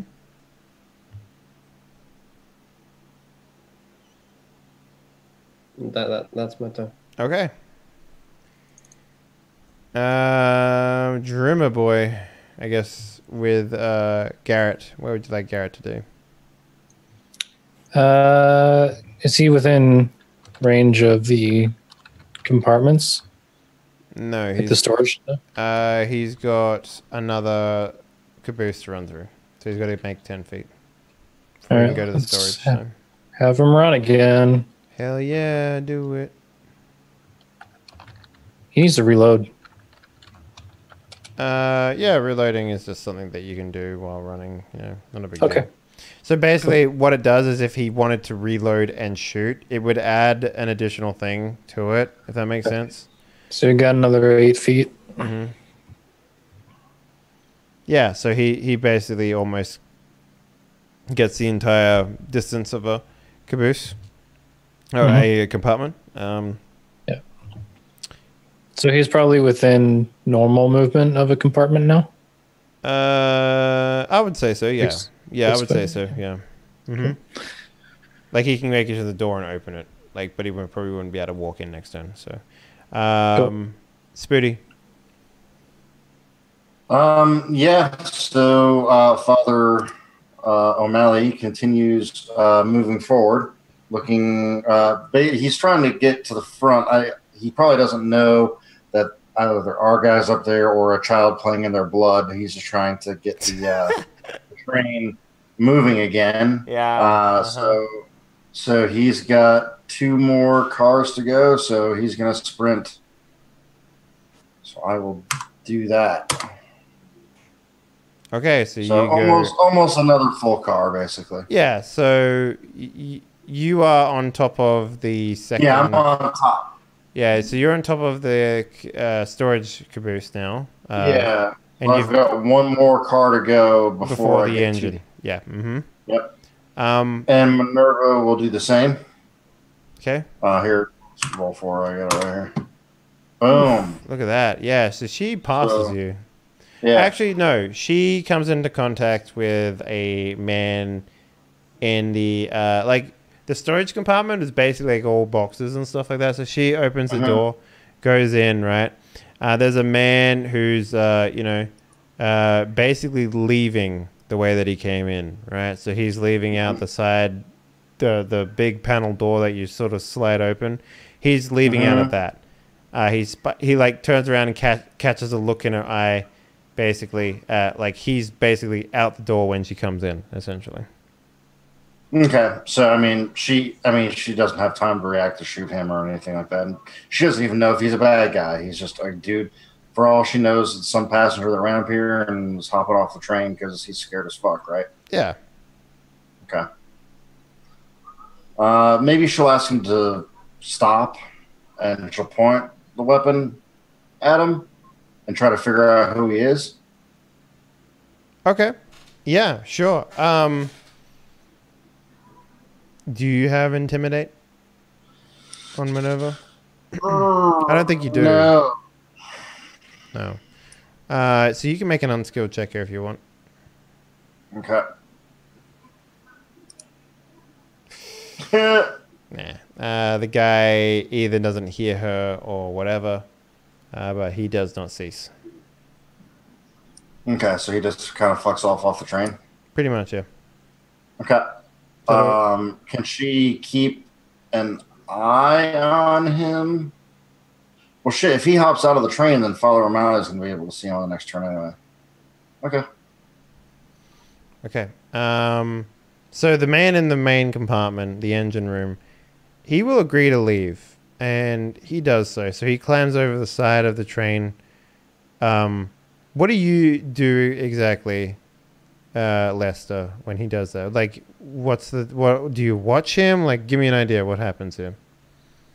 Well, I would just watch him with the bloody, open my eyes wide to really just look at him. Just as he leaves, jumps off the train, if that is what you do. I'm just gonna watch him leave and then yell after him, and don't come back to the Dixie rail! Yeah, so if you're watching him, basically he goes over to his horse saddle, opens it up, takes out several sticks of dynamite, lights them, and throws them at the engine compartment of the train. Shit. Can I stop him as he's doing that? Sure, on your next turn, absolutely. But he's already thrown them. His turn now is throwing them, basically. So that's his turn. Now we can go into... Oh, wait, I'm sorry. What did he throw? Dynamite. Well, can I, being at the engine room, seeing the driver sitting there with my coal, would I have a general idea of how the train is run? What skills do you have? Weird science. No. So I would know stuff about mechanics and all that. Sure, I would agree with that, but I would say the one thing that you don't know how to operate, like, for example, you can't say, oh, I have weird science, so therefore I know how to operate a steamboat, right? No, it's just the general gist of it. I was just asking that because if I knew the general gist of it, I might know which lever to I'll tell you. pull. I'll tell you what. I'll let you make an unskilled check to see if you can pilot this thing. But I can also on your turn. But I can also tell you right now that here's what you would get from that, right? Even like Dynamite has a timer to it. Yeah. Train picking up momentum also has a timer to it. Yeah.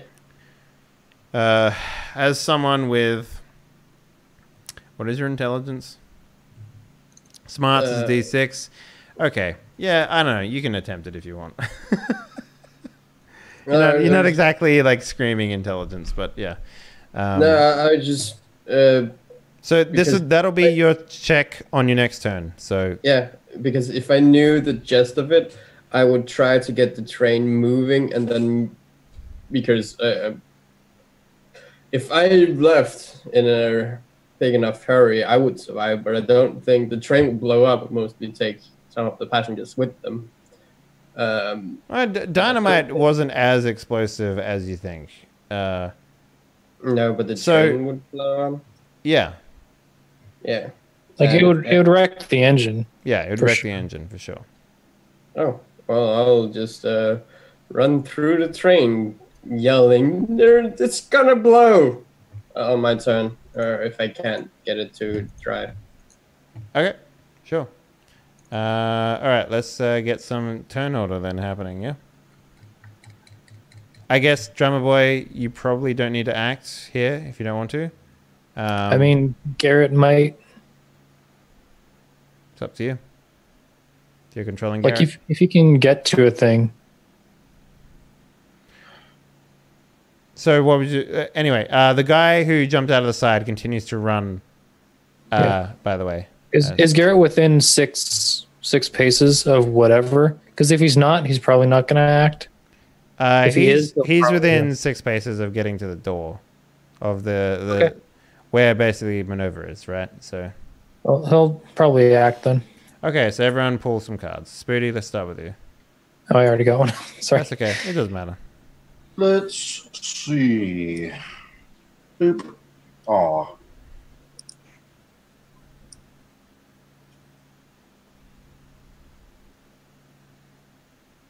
Okay.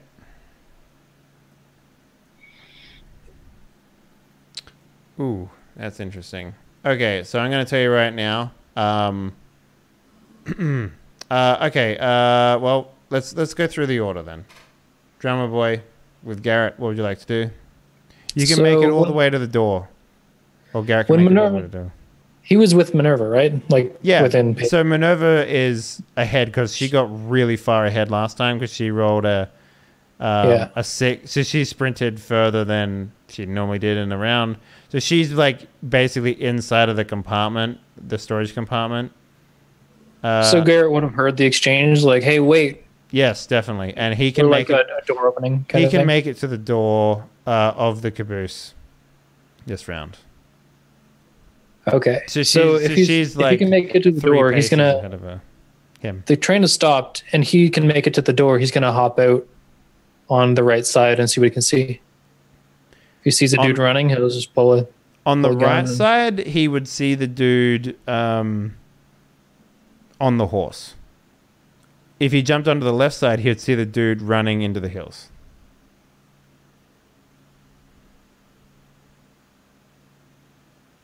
I'm gonna.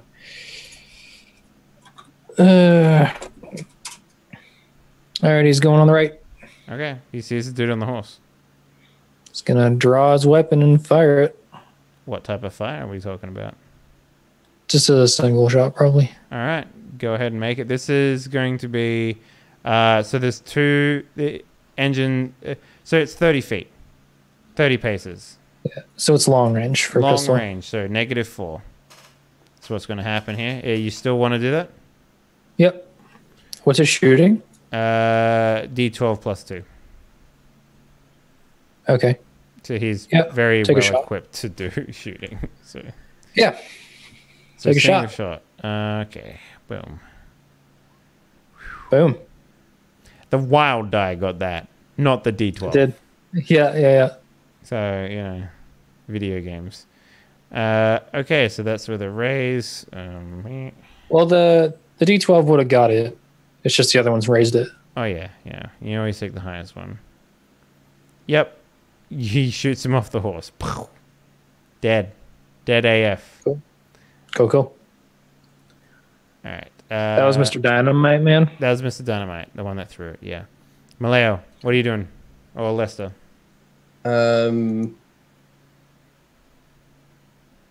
Before run, he threw it into the Engine block, basically, yeah. So I would be able to take it and throw it out, or into the fires of the engine. Well, that would explode the dynamite. Don't do that. Dynamite is historically very unstable, so it's not tends like to blow up. it tends to blow up. Yeah, so What do we I do would with be this able nuke? Fire it into the volcano. So I'll be able to take the dynamite and just hurl it somewhere. Hurl it after the man throwing it. well, that man's dead now. Yeah, but I would be able to throw it after him. Realistically speaking, you would have to first pass a notice check to notice where the dynamite is, and then pick it up and throw it. So let's if you want to do the math there. So the first one is a notice check, which is a normal roll, and then to throw would be a -2. So technically you're rolling at a -4 because that's your second action for both of them. It's unskilled, so it's -6. Yeah. So negative. Notice free. Notice is notice free. Well, since I'm looking around, searching or following the path of it as he's throwing it, I would take the -4 since I can't really just catch it in the air. Like intimidation is a free action, so is notice a free action? Yeah, I would assume that it would be. Okay, I would accept that. So, So throwing wouldn't do anything, but you'd still be negative. You'd still be rolling at -4. -2 because it's unskilled, and -2 because I'm doing something before I'm throwing it. Yes. I'll take the odds. Okay, so first things first, you got to pass your notice check. Oh shit. Seeing it just disappear somewhere, I'll just run. Like, imagine he threw it, right? And it went like under the train, essentially. Yeah. Like, and at a glance, you don't know where it is, and it's kind of like it's literally going to blow up this turn when it gets to my turn, which is next. So I'm just gonna like following it and just seeing it disappear. I was like, shit, run through the door and just yelling as loudly as I can, running through so you run through the compartment, the storage compartment? And I'm just running through and I'm just gonna yell out. Okay, give me a sprint check to see how far you make it. Oof, that's not bad. 11 feet, it's pretty good.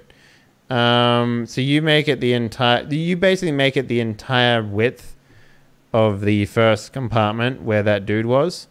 And that's important because he was also setting dynamite. So the entire compartment's also holding dynamite? Not the entire compartment, but there's like dynamite in the middle of it, sort of thing. But you run past it to the actual door. If you got less than 10, you would have been smack bang in the middle of dynamite as it blew up. So in case you guys weren't aware, this was a sabotage attempt on the Dixie Railway lines, and not a robbery or anything like that. So their intent was to blow up the engine, and to sabotage any like goods that the Dixie Rail line was carrying, because this is a part of the railway war that's happening right now, where there's like 5 or 6 companies that are trying to cross the entire Americas with railway lines, And they actually sabotage each other's attempts, basically, because the first company to do it will actually receive government like jobs and stuff like that. So lots of money to be made there. Yeah. So the range of a single dynamite, I don't think it's very large. Let me just double check though.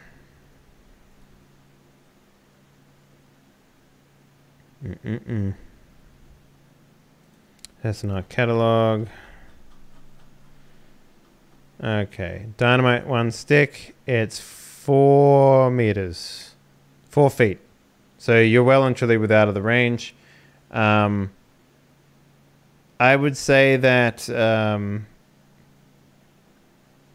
we need to make a toughness check on Minerva.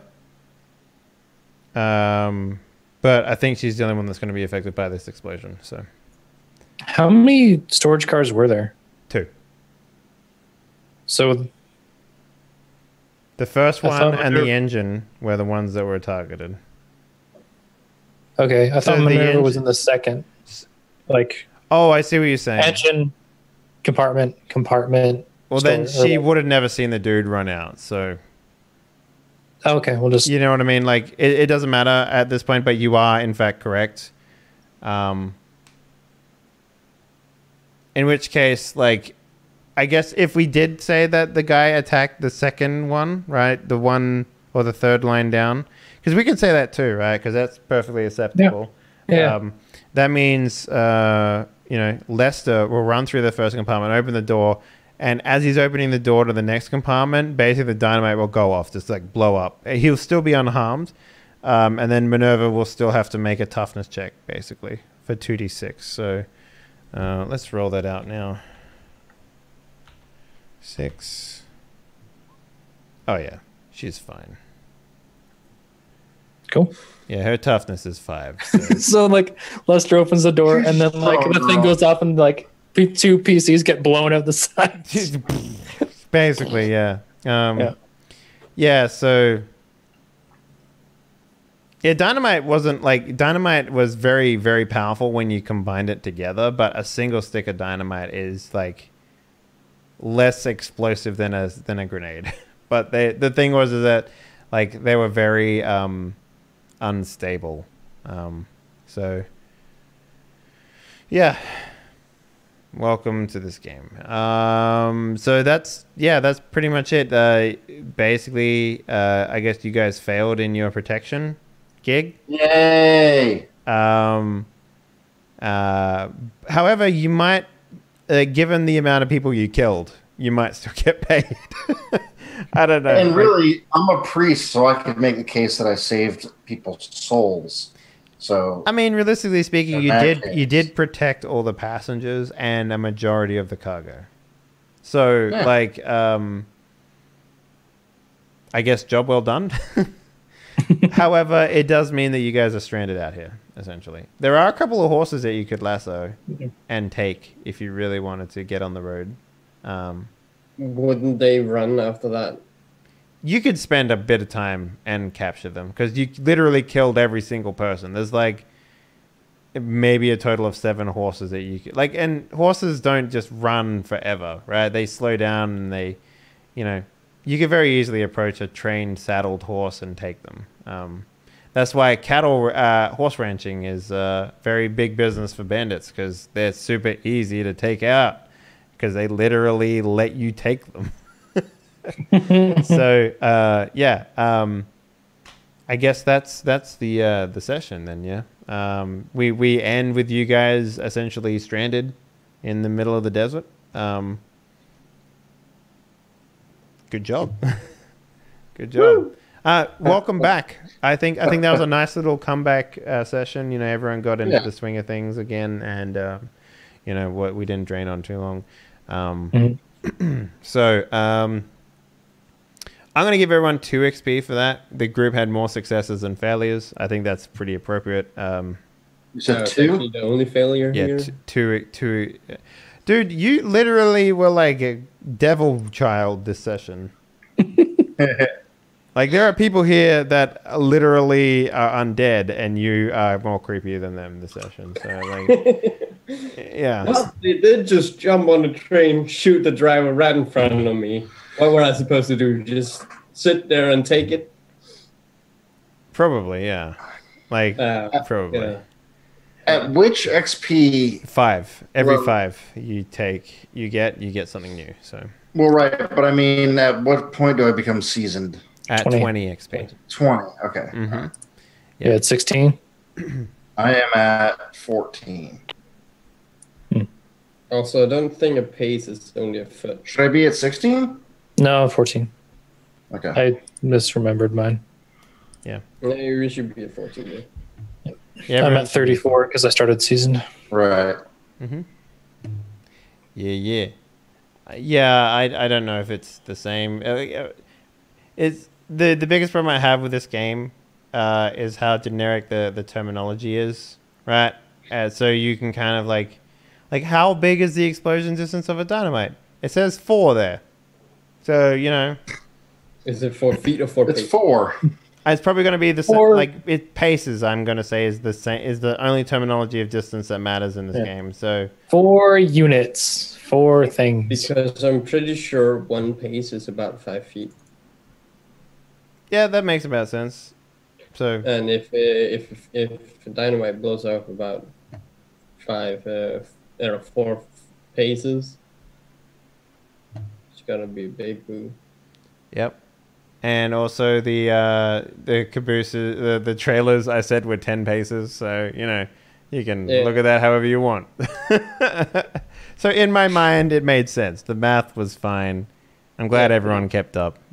So anyway, There's no math in the theater of the mind. Come on. yeah, like I literally started playing Cyberpunk again, and I got so annoyed with trying to do Theater of the Mind the last time that I did Cyberpunk that I literally took all the maps into Roll20 and I made the ruler to scale with the size of the actual in-game world. So if you want to shoot a dude who's at the end of the block, you can literally take the ruler, measure out the distance in meters, how far they are. It's literally like playing a war game now, and you can see the distance that you need to cover with sprinting or shooting or whatever. So I think you can customize that in Roll20 somehow. Like you can change the amount, like the grid spacing. oh yeah, like how much I made it 0.001 each grid when it comes to a total of 1 grid space, which is like, you know, I guess 15 grids, right? Is 1 grid is the equivalent of 30 meters. So like roughly I made it so that the map, when you look at it, if you rule out the thing, it's about 300 meters for a block, which is, I checked the standard size in America apparently. So like, you know, it's like 630 feet or some bullshit like that. I don't know, like something like that. But yeah, it's to scale now. So it should be a lot of fun to play that game with like me just being like, how far is that? Okay, that far. Cool. That's the difficulty to hit. You know, like. Yeah. If you can have a system that actually like uses feet and inches, then it's probably best to actually do that. Well, Cyberpunk is based in America. They have cars that go by miles per hour, but the system they use for measuring distances is metric. So it's like England. Yeah. Well, I mean, the metric is square, so it makes sense from like a tabletop gaming perspective to have like a square system, but like, you know. I mean, that's like in Canada we use both like interchangeably. Yeah, because you guys are like fucking crazy. Because we cook with Fahrenheit, we measure height in feet and inches, but we drive with kilometers per hour. That's so stupid. Anyways, let's wrap this bitch up and do some shout outs. Drummer Boy, where can people find you? People can find me at twitch.tv/drummerboy on the weekends, where I'm playing through the Thief series right now. If you'd like to hear some music, I have 2 new albums up on Spotify and all the places. One is called Up From Down. It's more of a chill jazzy thing. And the other is called Tabletop Jukebox, which is a compilation of all my Patreon tunes up until 2 months ago. Nice. So yeah, I'm also on a new service called Pretzel Rocks. So if you're a streamer looking for DMCA free, like music, that's a solution that exists. Oh, that's right, So- because they had that fucking guy be like, I'm just gonna content block all and DMCA strike all of the people on Yeah. Twitch. So Yeah. So if that's the thing that you're worried about, look up Pretzel Rocks. Mhm. Do the thing. All right, Spooty McTooty McFruity McBooty. Where can people find What's you? up? Yeah, you can occasionally find me streaming on Twitch. You can find me on Twitter, and you can find me right here every Tuesday, weekly. In fact, Weekly. Never missed an episode. that's right for Die Party Noose. Yeah, and last but not least, we have the troubled child himself, Maleo the monkey. What up, sir? Where can people find you?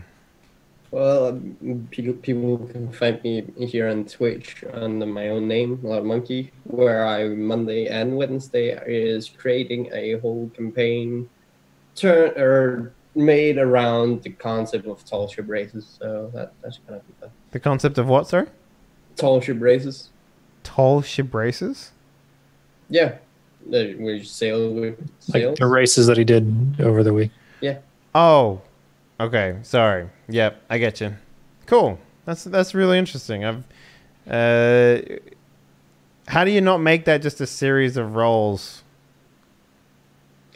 Like, because every single role-playing game I've played that has like a chase or a race always just ends up being like a series of like roles that is very uninteresting. Because I'm gonna have the roles themselves not count as much as it is, as I'm gonna have emphasize more on the sailing combat than the race itself. So I'm gonna put on a lot of trouble on them.